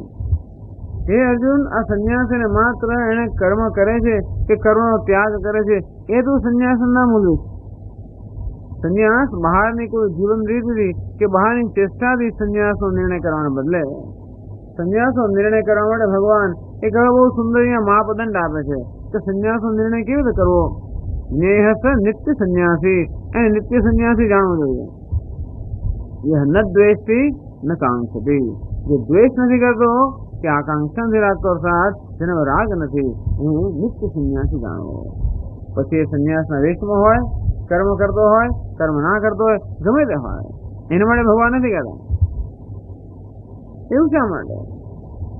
જે રાગ દ્વેષ રૂપી દ્વંદ્વમાંથી મુક્ત થયો છે એને નિત્ય સંન્યાસી જાણો એમ કરીને સંન્યાસી ન હોય છતાં પણ એને સંન્યાસી કહીને એની પ્રશંસા કરે. આમ સંન્યાસ પ્રશંસનીય છે, એમાં શંકા જ નથી. કારણ કે આપણી સંસ્કૃતિમાં એ સૌથી ઉત્કૃષ્ટ આશ્રમ છે. અંતથી કોઈને આપણે સંન્યાસી કહીએ અર્થાત એની પ્રશંસા કરીએ છીએ. તો ભગવાન આ મનુષ્યની પ્રશંસા કરે છે, એને નિત્ય સંન્યાસી જાણવો જોઈએ. શા માટે? નિર્દ્વંદ્વો હિ, કારણ કે હે નિર્દ્વંદ્વો હિ મહાબાહો સુખમ બંધાત પ્રમુચ્યતે. કારણ કે હે મહાબાહો, જે આ નિર્દ્વંદ્વ છે, આ રાગ દ્વેષ રૂપી દ્વંદ્વથી જે મુક્ત થઈ ગયો છે, સુખમ અનાયાસે ને કોઈ મુશ્કેલી વગર બંધાત પ્રમુચ્યતે, આ સંસાર બંધનમાંથી સુખમ અર્થાત કોઈ મુશ્કેલી વગર એ મુક્ત થઈ જાય છે. અગત્યનું છે સંન્યાસ, અગત્યનું કે શું અગત્યનું? તો મુક્તિ અગત્યની છે ને, તેને માટે આ બધું થાય છે. પ્રમુચ્યતે પ્રકર્ષેણ મુચ્યતે, હંમેશ માટે મુક્ત થઈ જાય છે. સુખમ પ્રમુચ્યતે સરળતાથી કે અનાયાસે પ્રયત્ન રહિત અથવા કે કોઈ પ્રકારના મુશ્કેલી વગર એ મુક્ત થઈ જાય છે. અર્થાત મુક્તિ એ જો જીવનું ધ્યેય હોય તો પછી કઈ સ્થિતિ આવશ્યક છે? નિર્દ્વંદ્વ, જે દ્વંદ્વથી મુક્ત છે એ. અંતેથી આ કર્મ કરવું કે કર્મ ન કરવું એને ભગવાન એટલું અગત્યનું નથી કરતા જેટલું આ મનની સ્થિતિ એ નિર્દ્વંદ્વ છે કે નહીં એને ગણે છે. એટલે ભગવાન આ સંન્યાસની ખૂબ સુંદર વ્યાખ્યા અહીંયા આપે છે. આમ સ્થળે સ્થળે આપે છે. અને સંન્યાસ બે કયા? એક મુખ્ય સંન્યાસ, વિદ્વત સંન્યાસ, કૃત્વા પિન નિબદ્ધતે નૈવ કિંચિત કરોમીતિ, હું કંઈ કરતો નથી અને કરવા છતાં પણ બંધાતો નથી. આ પ્રકારનો જે મનુષ્ય છે એ મુખ્ય સંન્યાસી છે. તો બીજો ગૌણ સંન્યાસી છે અને કયો છે? યૌન દ્વેષ ને કાંક્ષતે, જેનામાં દ્વેષ પણ નથી અને રાગ પણ નથી, એ પણ સંન્યાસી જાણો, નિત્ય સંન્યાસી જાણો. કારણ કે પેલા સંન્યાસ માટેનો હવે તૈયાર છે, પેલો સંન્યાસ એને થવાનો જ છે. આ પ્રકારનો સંન્યાસ એને પ્રાપ્ત કર્યો છે, એને પેલો મુખ્ય સંન્યાસ પ્રાપ્ત થવાનો હોવાને કારણે, જેમ પેલા લોકો મેડિકલ કોલેજમાં ભણતા હોય આપણે એને કે ડોક્ટર કેમ અંદર ડોક્ટર કે એકબીજાને, અરે હજી વાર છે ડોક્ટર થવાની, છતાંય જાણે છે કે મેડિકલ કોલેજમાં આવ્યો ડોક્ટર થવાનો જ છે. અંતેથી ભવિષ્ય દૃષ્ટિ, આમ ભવિષ્યમાં જે થવાનું છે અહીં એની અપેક્ષાએ એને ડોક્ટર કહેવામાં આવે છે. તો એમ ભવિષ્યમાં જે થવાનું છે એની અપેક્ષાએ ભગવાન આ મનુષ્યને સંન્યાસી કહે છે. એટલે હે અર્જુન, પહેલા અત્યારે સંન્યાસી બનવું છે તો આ પ્રકારનો સંન્યાસી બન પહેલા, પછી પેલો સંન્યાસ બરોબર છે. પરંતુ અર્જુનને સામાન્ય રીતે એમ કે સંન્યાસનો અર્થ કર્મનો ત્યાગ. આમ હંમેશા સંન્યાસને કર્મના ત્યાગ સાથે એવો સાંકળવામાં આવ્યો છે અને આપણા મનની અંદર પણ એ વિચાર એવા દ્રઢ થઈ ગયા છે કે સંન્યાસ ક્યારે લીધો કહેવાય? જયારે મેં બધા કર્મનો ત્યાગ કર્યો ત્યારે. અને એ નથી, એવું નથી બસ ઘર છોડી દીધું, આ કર્યું, કર્મનો ત્યાગ કર્યો, આમ એટલે સંન્યાસ તો બરોબર છે, એ સંન્યાસ તેમાં ના નહીં, પણ આપણે એને જ સંન્યાસ માનીએ છીએ. પરંતુ એની પાછળ જે પ્રકારની મનસ્થિતિ રહેલી છે, જેમ આગળ પહેલા ચોથા અધ્યાયમાં ભગવાન કહ્યું કે તદ્વિધિ પ્રણિપાદેન પરિપ્રશ્નેન, કે પ્રણિપાદ, પરિપ્રશ્ન અને સેવાથી તને એ જ્ઞાનનો ઉપદેશ થશે. બરોબર, ભલે મોટું વાંધો નથી, પરંતુ એ પ્રણિપાદ, પરિપ્રશ્ન અને જ્ઞાનની પાછળ શું હોવું જોઈએ? પછી કહ્યું શ્રદ્ધાવાન લભતે જ્ઞાનમ. તેથી શ્રદ્ધા હોવી જોઈએ, અથવા શ્રદ્ધા અગત્યની છે. અને પ્રણિપાદ છે શ્રદ્ધાનું સૂચક હોવાને કારણે ભગવાન પછી એમ લાગ્યું આટલું પૂરતું નથી. પહેલા ભગવાને કહ્યું છે કે પ્રણિપાદ, પરિપ્રશ્ન, સેવા, એટલે બહારનો જે આચાર છે એની પાછળ આપોઆપ જ એને અનુરૂપ વિચાર હોય તો વાંધો નથી. પછી ભગવાન જાણે છે કદાચ આચારને અનુરૂપ વિચાર ન હોય અને તેથી આચારની પાછળ કયો વિચાર હોવો જોઈએ એ પણ એમણે સ્પષ્ટ કર્યું. અને તે રીતે પણ સંન્યાસ એક આચાર છે, એક બાહ્ય વિધિ છે અને એ તો છે જ સંન્યાસ. અને છતાંય પણ એની પાછળ કયા પ્રકારનો વિચાર હોવો જોઈએ, અર્થાત એની પાછળ કયા પ્રકારની મનસ્થિતિ હોવી જોઈએ, એની વાત ભગવાન કહે છે કે યોન દ્વેષ કાંક્ષતિ કે હંમેશા સંન્યાસી નહીં હોય. એમ કરીને વળી પાછા આ કર્મયોગની પ્રશંસા કરે છે. અને આ કારણથી ભગવાન કૃષ્ણને કહ્યું કે માત્ર કર્મ સંન્યાસ, હંમેશા કર્મ સંન્યાસ કરતા કર્મયોગ ચડિયાતો છે એવું નથી હતું. પણ એવો કર્મ સંન્યાસ જ્યાં આ પ્રકારની પરિપક્વતા નથી, જ્યાં નિર્દ્વંદ્વતા એટલે રાગ દ્વેષથી મહદઅંશ મુક્તિ ન હોય એ પ્રકારનો જે સંન્યાસ છે એના કરતા આ સંન્યાસ, આ કર્મયોગ વધારે સારો. કારણ કે કર્મયોગી જે છે એને આ રાગ દ્વેષમાંથી મુક્ત થવાની હજી તક છે. એટલે આપણે એવી જ માન્યતા છે કે કર્મ કરવાથી માણસ પેલું બાબુ ચપ્પુ જે છે એ ક્યારે આપણે એને ધાર લાવે કે પેલા પથ્થર સાથે ઘસી હતા, એમને ચપ્પુ ધારવાળું થાય નહીં. હવામાં આમ કહીએ ને તો ચપ્પુ ધારવું ના થાય. પથ્થર સાથે જેને પેલા પેલો પેલો ખરબચડા પથ્થર સાથે ઘસો તો જ જેમ ધારો થાય તેમ દુનિયાની અંદર ખરબચડી બહુ દુનિયા છે, દુનિયા બહુ ખરબચડી છે. અને એમાં જયારે કર્મ કરીએ ત્યારે આપણે બરોબર આપણું મન અંતઃકરણ છે એ બરોબર સૂક્ષ્મ થાય અને એ સિવાય નથી થતું. અને તેથી ભગવાન કહે છે કે એટલે ભગવાનની આવી માન્યતા છે કે કર્મ દ્વારા જ માણસ આવી રીતે અંતઃકરણની સૂક્ષ્મતા પ્રાપ્ત કરી શકે. કર્મયોગમાં જ આ પ્રકારે અંતઃકરણને સૂક્ષ્મ અને શુદ્ધ બનાવવાની કર્મયોગમાં જ શક્યતા છે. અને એની સાથ એ વખતની વ્યવસ્થા ત્યાં છે, સગવડતા છે. અને એ છોડી દો તો પછી કોઈ મુશ્કેલ છે, ન થાય એવું નથી. રાગદ્વેષનું નિવારણ વિચારથી પણ થઈ શકે, ન થાય એવું નથી.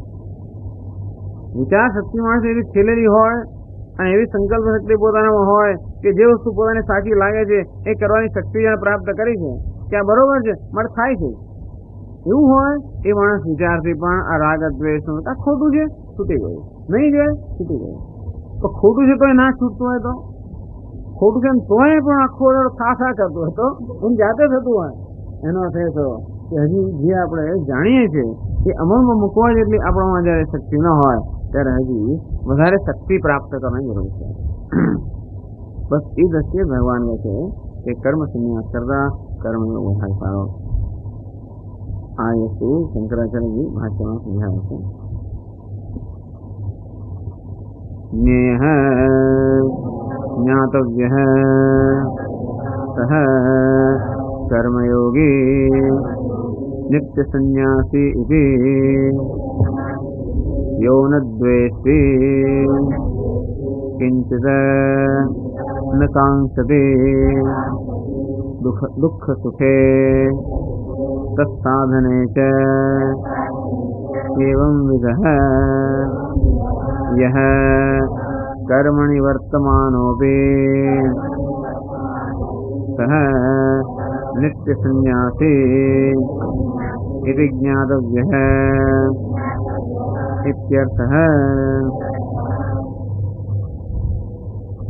જ્ઞેયઃ એટલે જ્ઞાતવ્યઃ, એને જાણવું જોઈએ. નિત્ય સંન્યાસી આ મનુષ્યને એ નિત્ય હંમેશા સંન્યાસી, હંમેશ કઈ દ્રષ્ટિ કહે છે એને કર્મનો સંન્યાસ ન લીધો હોય તોય પણ હંમેશનો તો આટલો જ છે. આ હંમેશા સંન્યાસી અર્થાત કર્મ કરતો હોય ત્યારે પણ સંન્યાસીની સામાન્ય સમજ એવી છે કે જેને કર્મનો ત્યાગ કર્યો છે. ધારો કે આવો મનુષ્ય કર્મ કરી રહ્યો હોય તો પણ એને સંન્યાસી જાણવો. એટલા માટે ભગવાન નિત્ય શબ્દ વાપરે છે કે માત્ર કર્મનો ત્યાગ નથી કર્યો માટે સંન્યાસી નથી એમ નથી. કર્મ કરી રહ્યો હોય છતાં પણ એને સંન્યાસી માનવો. અને કોણ છે? યો ન દ્વેષ્ટિ કિંચિત, એ કોઈ પ્રકારનો દ્વેષ નથી કરતો. ન કાંક્ષતિ, કોઈ પ્રકારની આકાંક્ષા નથી રાખતો. તો લખી દીધું એક વાક્યમાં સમજાવી દીધું. દુઃખ સુખે તત્સાધને છે ન દ્વેષ્ટિ ન કાંક્ષતિ. દ્વેષ ને આકાંક્ષા કે દ્વેષ રાગ નથી એટલે શું? દુઃખ સુખે ન દ્વેષ્ટિ, દુઃખ અને સુખમાં દુઃખનો દ્વેષ નથી કરતો, સુખની આકાંક્ષામાં દ્વેષ કોણ થાય? દુઃખનો થાય. અને આકાંક્ષા રાગ ક્યાં હોય? સુખ માટે હોય. દુઃખ માટે એને દ્વેષ નથી અને સુખ માટે એને રાગ નથી. વિચાર કરો. તત્સાધને છે એટલું જ નહીં, દુઃખનું સાધન હોય દુઃખ માટેનો દ્વેષ એ દુઃખના સાધન માટેનો દ્વેષ બની જાય. દુઃખ તો કોઈને ગમતું ના હોય અને તેથી જેમાંથી દુઃખ પ્રાપ્ત થવાનું એ પણ આપણે ના જ ગમે. માથું દુઃખે કોઈ ના ગમતું હોય, ધારો કે તાવ એનું દર્દ ના ગમતું હોય અને તો પછી જેનાથી એવી વસ્તુ થવાની હોય એ પણ આપણે ટાળીએ સામાન્ય રીતે. અને તેથી દુઃખ પ્રત્યે આપણે જે દ્વેષ હોય છે સ્વાભાવિક દ્વેષ. પ્રત્યેક પ્રાણીનો દુઃખ માટે સ્વાભાવિક દ્વેષ હોય અને સુખ માટે સ્વાભાવિક રાગ હોય. અને તેથી જે વસ્તુઓને સુખ કરતા હોય એ વસ્તુ પણ મને ગમે કે એના પરિણામોને સુખ મળવાનું છે. એટલે મનુષ્ય માત્ર સ્વાભાવિક રાગ દ્વેષ છે. દુઃખ માટે દ્વેષ અને સુખ માટે રાગ કોઈને શીખવાડવાની જરૂર જ નથી. બાળકને એવું કહેવાની જરૂર નથી કે જે સુખ થાય બેટા એ તું ગ્રહણ કરજો, કરવાનો જ છે. દુઃખ ગ્રહણ ના કરીશ નહીં જ કરે. પહેલી વાર અગ્નિમાં હાથ નાખી દેવા નાખવાનો છે. એક વાર ન જાણે એમ કે આને સુખ આપશે એમ કરીને અગ્નિમાં હાથ નાખે એક વાર બળી ગયા કોઈ દાડો નજીક નહીં જાય, ગમે તેટલું કરે ને એમ પછી તો લાલ રંગમાં એ નહીં જાય કદાચ નહીં જાય, કારણ કે જાણે છે કે આ દુઃખનું સાધન છે.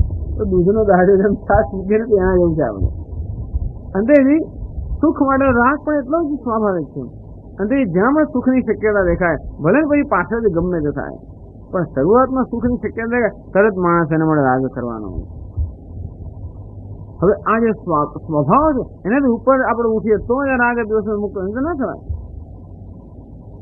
દુઃખ માટે જો આપણે દ્વેષ ન હોય અને સુખ માટે એવું રાગ ન હોય તો જ આપણે રાગ દ્વેષોથી મુક્ત થઈ જાય, નહીં તો ના થવાય. દુઃખનો પણ હું સ્વીકાર કરી શકું અને સુખ ના આવે તો પણ હું દ્વેષ ન કરું. અર્થાત પોતાનો સ્વભાવ છે એ સ્વભાવથી મનુષ્ય ઉપર ઉઠે તો આ રાગ દ્વેષોથી મુક્ત થાય, નહીં તો કેમ થવાય? સ્વભાવ વિજયો ભવે, સ્વભાવ પર વિજય પ્રાપ્ત થાય. કેવી રીતે પ્રાપ્ત થાય? આ સ્વભાવ એટલે શું? આ દુઃખ માટેનો દ્વેષ અને સુખ માટેનો રાગ એ કહે છે કે એ પણ ન હોવું જોઈએ. એની ઘણી રીત છે દુઃખ માટેનો દ્વેષ, કારણ કે પ્રારબ્ધ સરળ વસ્તુ એ છે કે દુઃખ અને સુખ પ્રારબ્ધ પ્રમાણે આવવાના છે. ડોંગર મહારાજ કે આ મનુષ્ય ભોગ કરતો હોય છે, થોડો ભોગ કરે તો વાંધો નહીં, એની ભાષા બોલાવી નથી, પણ થોડોક ભોગ કરે અને પછી વિવેકપૂર્વક ભક્તિ કરે તો બરાબર છે. ભગવાન એમ નથી કહેતો કે જરાય ભોગ ન કરવો જોઈએ, પરંતુ ભોગમાં જો વિવેક રાખે અને પછી ભક્તિ કરે તો એનું કલ્યાણ થાય. મનુષ્ય હંમેશા આ ભોગ માટે પુરુષાર્થ કરતો હોય છે, પરંતુ આ જે ભોગ છે એ તો પ્રારબ્ધ પ્રમાણે મળવાનું જ છે. અને માટે જો માણસે પુરુષાર્થ કરવો હોય તો એ ભગવાન માટે કરવો જોઈએ. આમ જે પ્રારબ્ધથી મળવાનું છે એને માટે પુરુષાર્થ શું કામ કરવો? પુરુષાર્થ કોને માટે કરવો જોઈએ? જેને માટે પુરુષાર્થની આવશ્યકતા છે તે. અંતેથી આ સુખ અને દુઃખ જે છે એ તો પ્રારબ્ધ પ્રમાણે મળવાના છે અને માટે એનો પુરુષાર્થ ન કરવો જોઈએ. મુમુક્ષની વાત છે, આ સંસારની વાત નથી, મુમુક્ષની વાત છે. એ કોઈ નક્કી થયું કે ભગવાનના મારે દર્શન કરવા એવું એ પણ નક્કી થયું, અર્થાત મોક્ષ જોઈએ છે. બસ એ પ્રકારની એક પ્રાયોરિટી, એટલે અર્થાત આપણા જીવનમાં એક મૂલ્ય નક્કી થઈ ગયો, ધ્યેય નક્કી થઈ ગયો.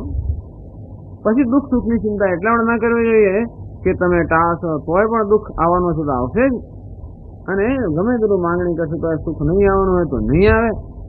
એટલે આગળ કહેવામાં આવ્યું કે દુઃખ અને સુખ જે આવે છે એ બંને ઈશ્વરનો પ્રસાદ, ઈશ્વરે આપતો હોય છે, પ્રારબ્ધ નથી ઈશ્વર. અને તેથી ઈશ્વર આપણને પ્રારબ્ધ પ્રમાણે દુઃખ અને સુખ આપતો હોય છે અને આપશે જ. અને તેથી એની સાથે સંઘર્ષ કરવાને બદલે, એનો સતત વિરોધ કરવાને બદલે, એની સાથે લડાઈ કરવાને બદલે એને આપણે સ્વીકારી લઈએ અને એને આપણો નિર્ણય કરવા દઈએ. ચાલો આ વિષયનો નિર્ણય તું કર અને પેલા વિષયનો નિર્ણય હું કરું. એક નિર્ણય આપણે કરવો, ભગવાનને કેમ પ્રાપ્ત કરવો એનો નિર્ણય આપણે કરીએ, અને સુખ આવે કે દુઃખ આવે એનો નિર્ણય એ કરે. આવો આપણે પાર્ટનર છે.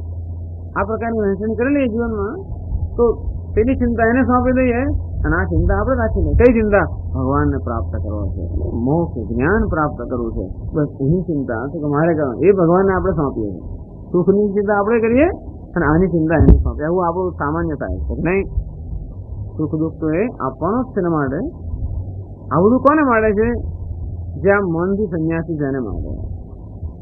અર્થાત ચાલે આટલું મળી કોઈ વાંધો નહીં, ન બધું પછી જેને બહુ બધા ધ્યેય સિદ્ધ કરવાનો હોય, બહુ બધી અભિલાષાઓ હોય, ખૂબ બધી મહત્વાકાંક્ષાઓ સિદ્ધ કરવાનો, એની માટે આ ઉપદેશ નથી.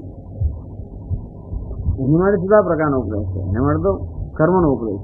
પણ મુખ્ય ઉપદેશ છે ને આ સંન્યાસનું જ પ્રકરણ છે. એટલે પેલો કર્મયોગી પણ ખરેખર અને સ્પિરિટથી તો સંન્યાસી જ છે. આ ભગવદ ગીતા મુખ્યત્વે કોને ઉદ્દેશને કહેવાય છે? જે મુમુક્ષ એ શ્રેયસ્યા નિશ્ચિતમ બ્રૂહિતમ મેં, જેને તમે નિશ્ચિત શ્રેયસ પ્રાપ્ત થાય એ આપ મને કહો. એવું હોવાને કારણે એને ધ્યાનમાં રાખીને આપણું કહેવામાં આવ્યું. અંતેથી મને કે પ્રતિષ્ઠા મળી કે ના મળી, કીર્તિ મળી કે ના મળી, સગવડ મળી કે ના મળી, એ જેને વડે બહુ અગત્યનું નથી. જે માટે કહેવાય છે કે એવું બધું તો તને નસીબમાં છે. સ્વામીજી આ માર્ચ સુધી હજી ચાલે છે, ફલાણી દશા ચાલે છે અને માર્ચ પૂરો પેલો આમ ગ્રહમાં આવશે, આવશે આવશે.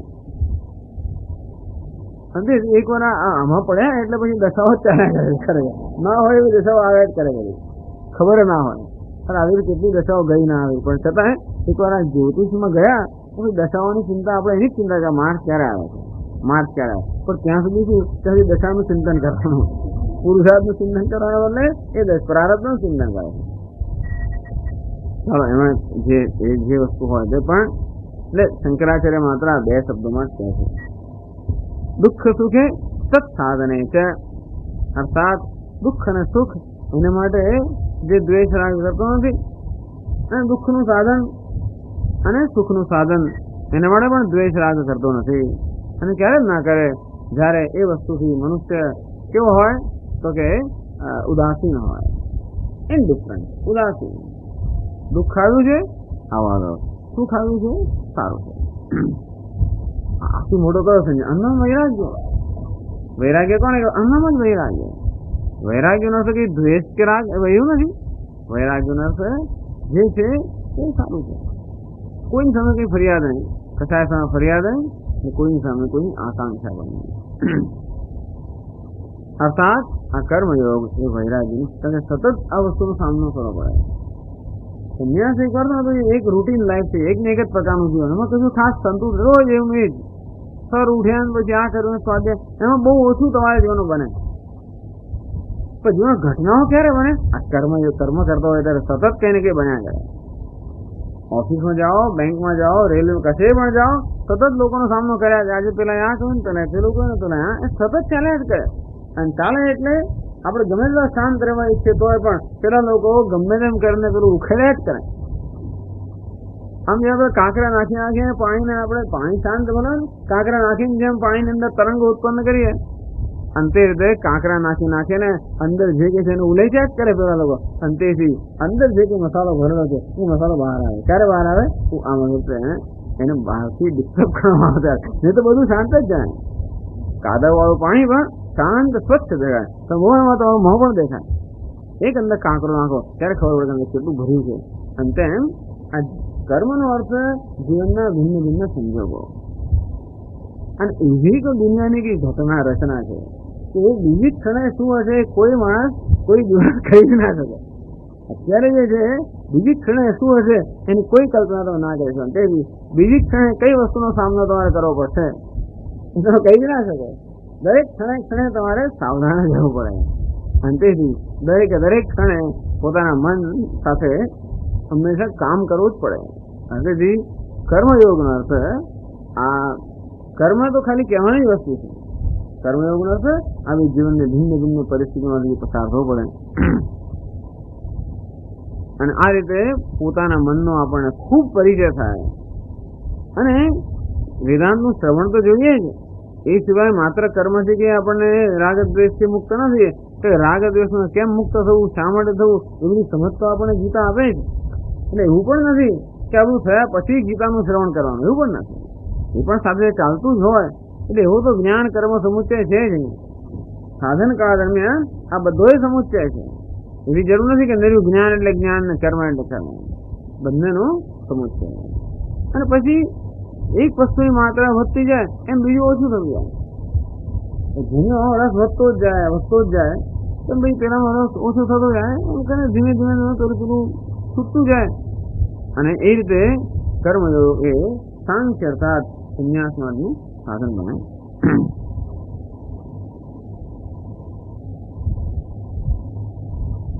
एवं विदो यः कर्मणि वर्तमानोपि स नित्य संन्यासी इति ज्ञातव्यः इत्यर्थः. एवं विदो यः જે આ પ્રકારનો છે કર્મણી વર્તમાન, નિત્ય કેમ? કર્મણી વર્તમાનોપી, એ મનુષ્ય કર્મમાં પ્રવૃત્ત હોય છતાં પણ નિત્ય સંન્યાસી ઇતિ જ્ઞાતવ્યः, એ સંન્યાસી છે, હંમેશા સંન્યાસી છે એવું જાણી લેવું.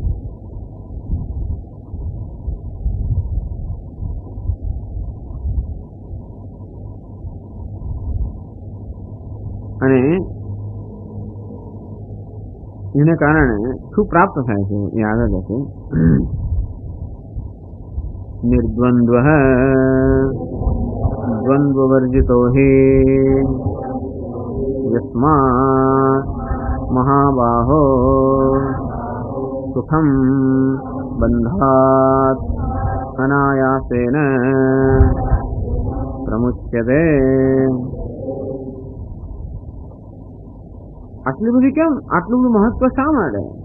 રાગ અને દ્વેષમાંથી મુક્ત થવાનું ભગવાન એને આટલું બધું મહત્વ કેમ આપે છે?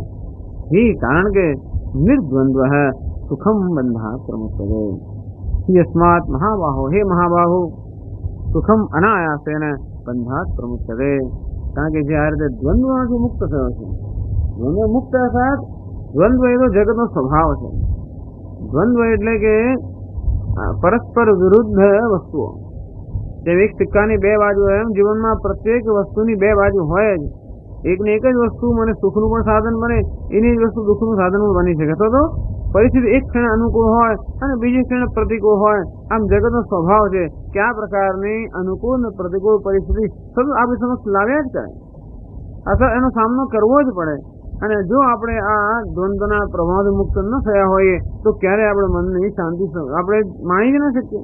મન ક્યારેય શાંત રહી જ ના શકે. કારણ કે જરાક અનુકૂળ થયું એટલે પણ આપણું મન ઉત્સાહમાં આવી જાય, આનંદમાં આવી જાય, એમાં પણ અશાંત. અને પ્રતિકૂળ બન્યું એટલે વળી પાછું દુઃખી થઈ જાય, એમાં પણ અશાંત. અંતેથી જે આ દ્વંદ્વના પ્રભાવથી મુક્ત થયો નથી એ ક્યારે પણ મનની શાંતિ ન જાળવી શકે. અંતેથી આ જ્ઞાનનો અધિકારી ન બની શકે. અંતેથી ભલે જગતમાં બન્યા જ કરતી વસ્તુ, અને છતાં પણ જે મનુષ્ય પોતાના મનની સ્વસ્થતા જાળવી શકે. અર્થાત આ પ્રસાદ બુદ્ધિ એટલી દ્રઢ થઈ ગઈ કે ભગવાન એ બધું આપી રહ્યો છે, દુઃખ અને સુખ. અંતેથી કોઈ પ્રકારની ફરિયાદ મને સામે નથી. અંતેથી આ વસ્તુ એવી દ્રઢ થઈ ગઈ છે કે જે આવે એને માટે ભગવાનનો પ્રસાદ જ છે. આવી જ્યારે આવું હોય તો જ આપણે આ દ્વંદ્વ અર્થાત આ વિરુદ્ધ પરિસ્થિતિથી આપણે ચલાયમાન ન થઈએ, થઈ જઈએ. અંતેથી ટૂંકમાં જે ભગવાનનો કર્મયોગ દ્વારા ભગવાનનો ભક્ત છે, અર્થાત જે ઈશ્વર બુદ્ધિ કર્મ કરતો હોય અને જે ઈશ્વરમાં નિષ્ઠ છે એ જ આ દ્વંદ્વથી મુક્ત થઈ શકે. એટલે સામાન્ય રીતે આ પ્રકારનો ઈશ્વરની સાથે જેને પરિચય થયો હોય કે તાદાત્મ્ય થયો એ જ સંન્યાસ માટે અધિકારી છે એવું કહી શકાય.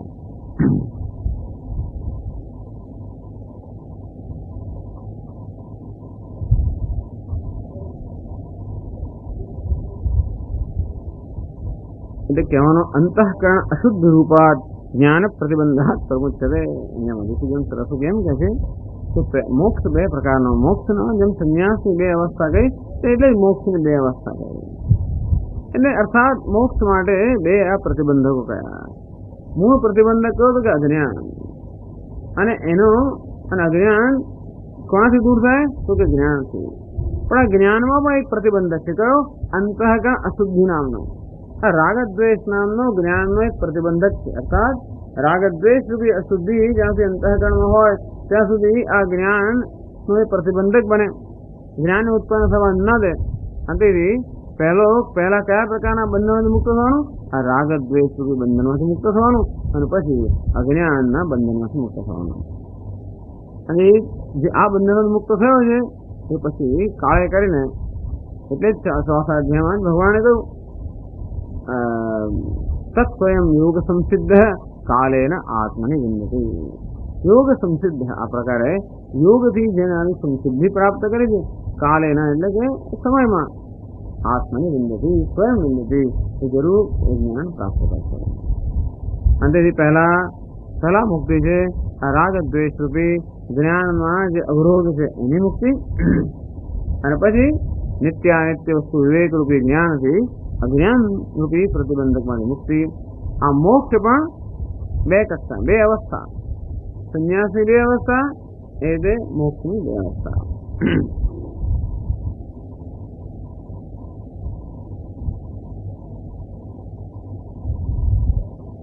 હવે આગળ એક પ્રશ્ન કરે છે, કહ્યું સંન્યાસ અને કર્મ બંને મોક્ષના સાધન છે એ બરોબર લાગતું નથી. હવે એક પ્રશ્ન કરે છે આગળ,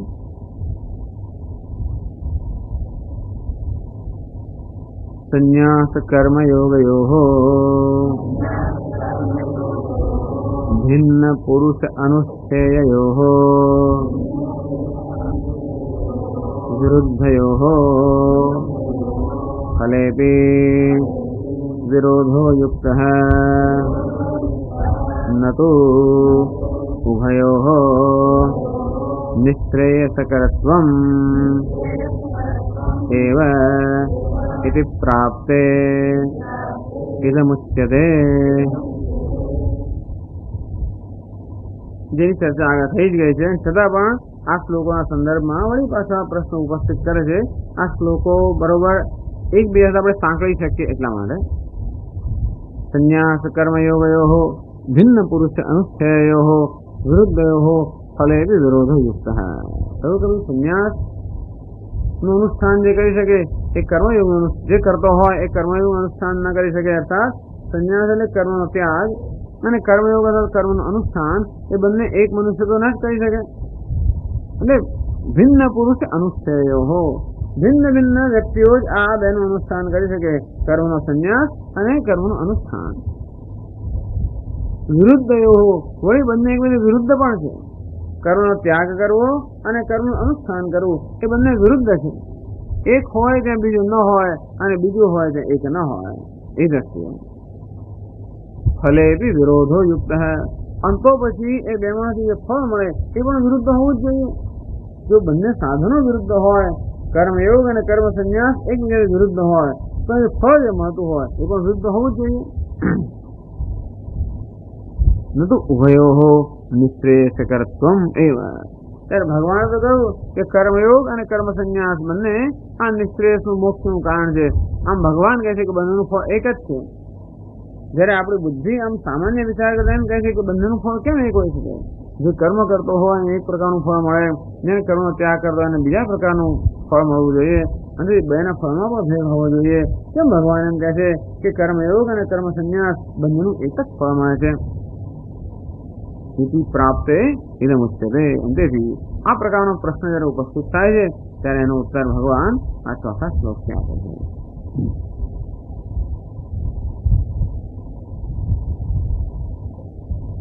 સાંખ્યયોગૌ પૃથગ બાલાઃ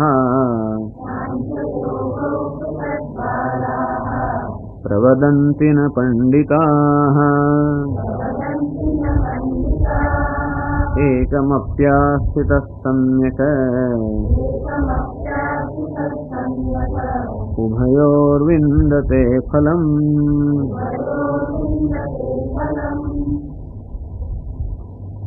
સાંખ્યયોગો પૃથક ઇતિ બાલાઃ પ્રવદન્તિ ન તુ પંડિતાઃ પ્રવદન્તિ.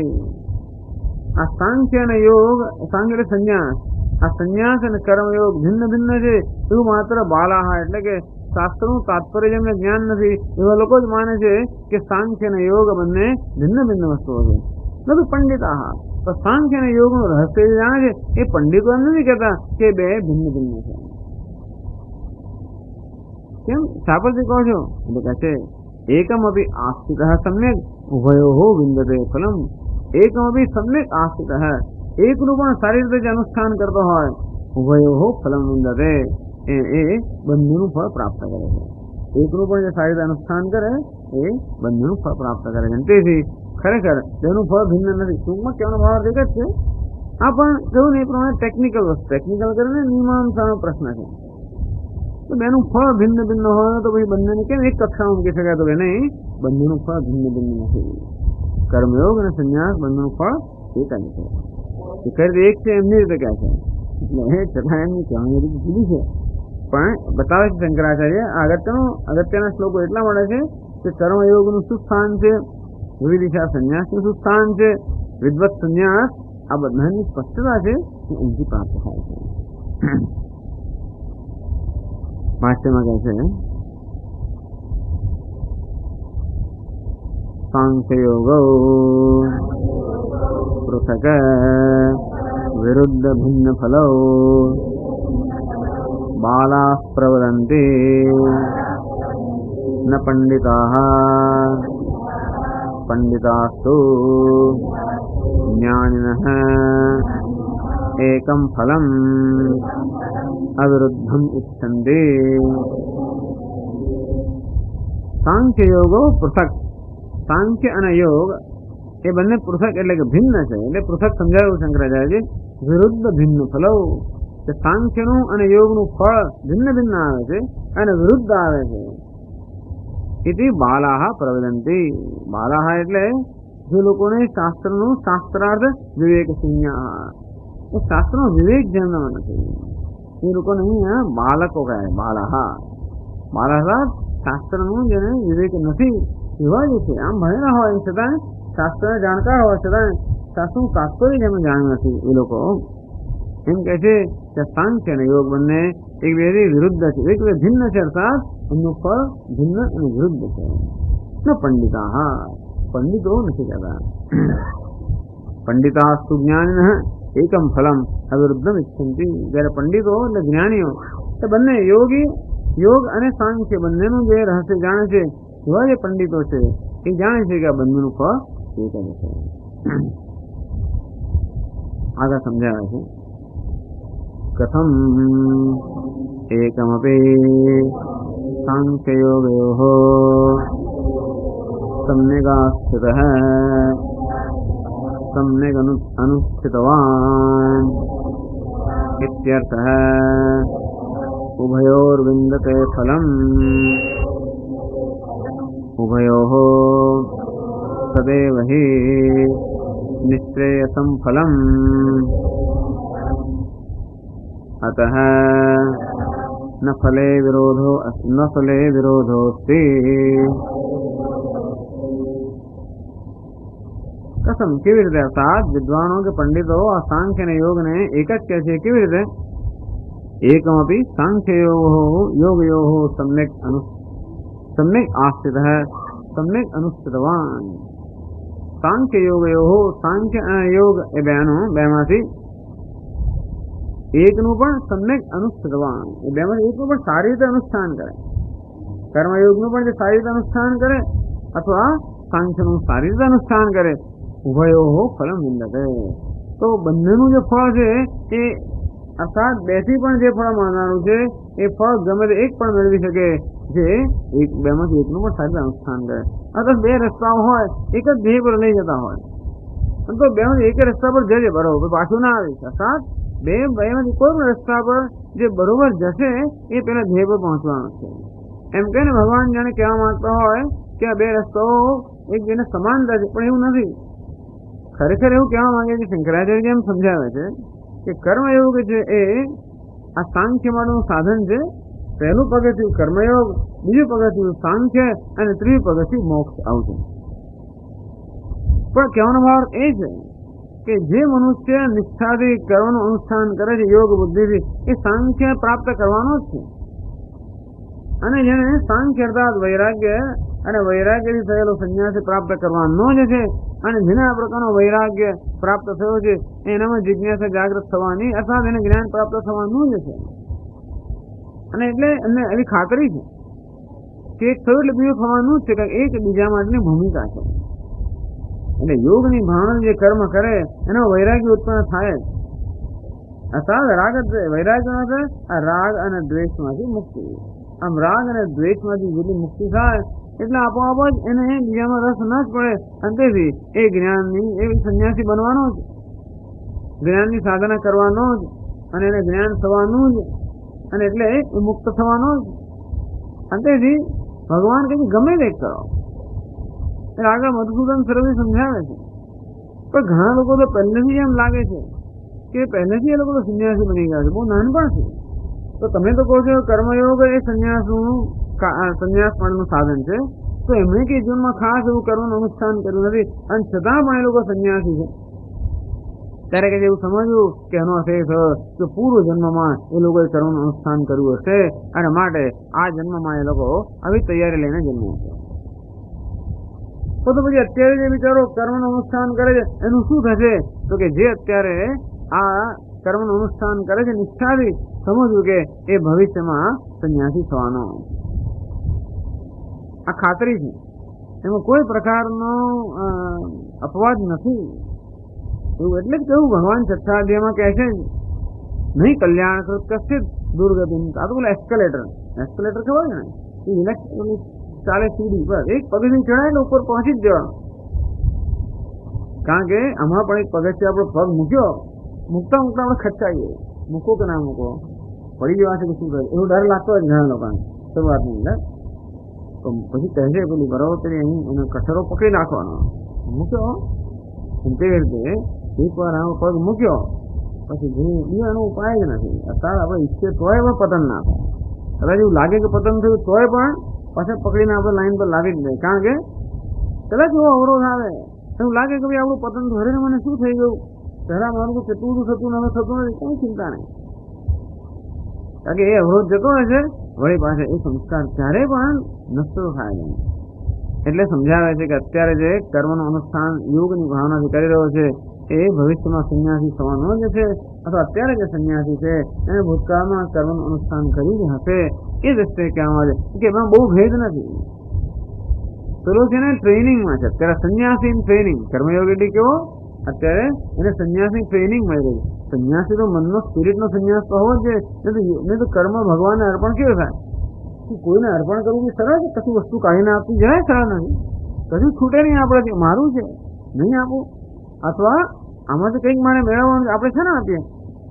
અંતેથી કર્મનું ફળ એને આપવું કે આ કર્મથી ભગવાન પ્રસન્ન થાય, ભલે હું પ્રસન્ન થવું કે ના થવું, એવું કહેવું સરળ તો નથી. આમ કર્મફળનો ત્યાગ અર્થાત આપણે જે કર્મ કરીએ એનું ફળ કોઈક ન મળે એ વસ્તુ જરાય સરળ નથી. એવો મોટો ત્યાગ જે કરી શકે એ સંન્યાસી છે. એટલે જ કહ્યું કે જ્ઞાનાત કર્મફલ ત્યાગ હે. આ બધા કરતા ધ્યાનાત કર્મફલ ત્યાગ, બધા કરતા આ કર્મફળનો ત્યાગ ચડી આવે. ત્યાગાત શાંતિ અનંતરમ, ત્યાગની તરત જ શાંતિ પ્રાપ્ત થાય. એટલે ત્યાગનો સ્પિરિટ કે ત્યાગની ભાવના તો કર્મયોગમાં પ્રત્યેક ક્ષણ, એ તો બધાને ખબર જ છે. ફરજ બજાવીએ તો ત્યાગ કર્યા જ કરવો પડે, તો ફરજ બજતી જ નથી ને. દરેક ક્ષણ ત્યાગ ના કરો તો કઈ ફરજ ના બજાવે. નહીં તો પછી આપણું ધાર્યું થતું એને ફરજ કહેવાય જ નહીં. આપણું ધાર્યું જે કરવાનું છે એને ફરજ કેમ કહેવાય? ફરજ અર્થાત બીજાનું ધારું કરવું પડે.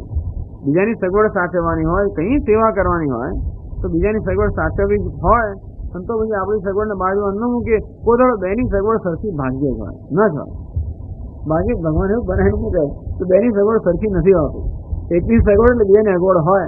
અંતેથી એક અગવડ વિડો તૈયાર થાય તો જ બેની સગવડ સચવાય, ને બહુ મુશ્કેલ છે. જો કે ભાગ્યશાળી કે બંને પૈડા બરોબર ફરતા બરોબર, બાકી એક પૂરું ચોરસ અને ત્રિકોણ હોય તો ઉપાય હોય. એટલે એક આમ ગતિ જાય બીજાને ઠેકા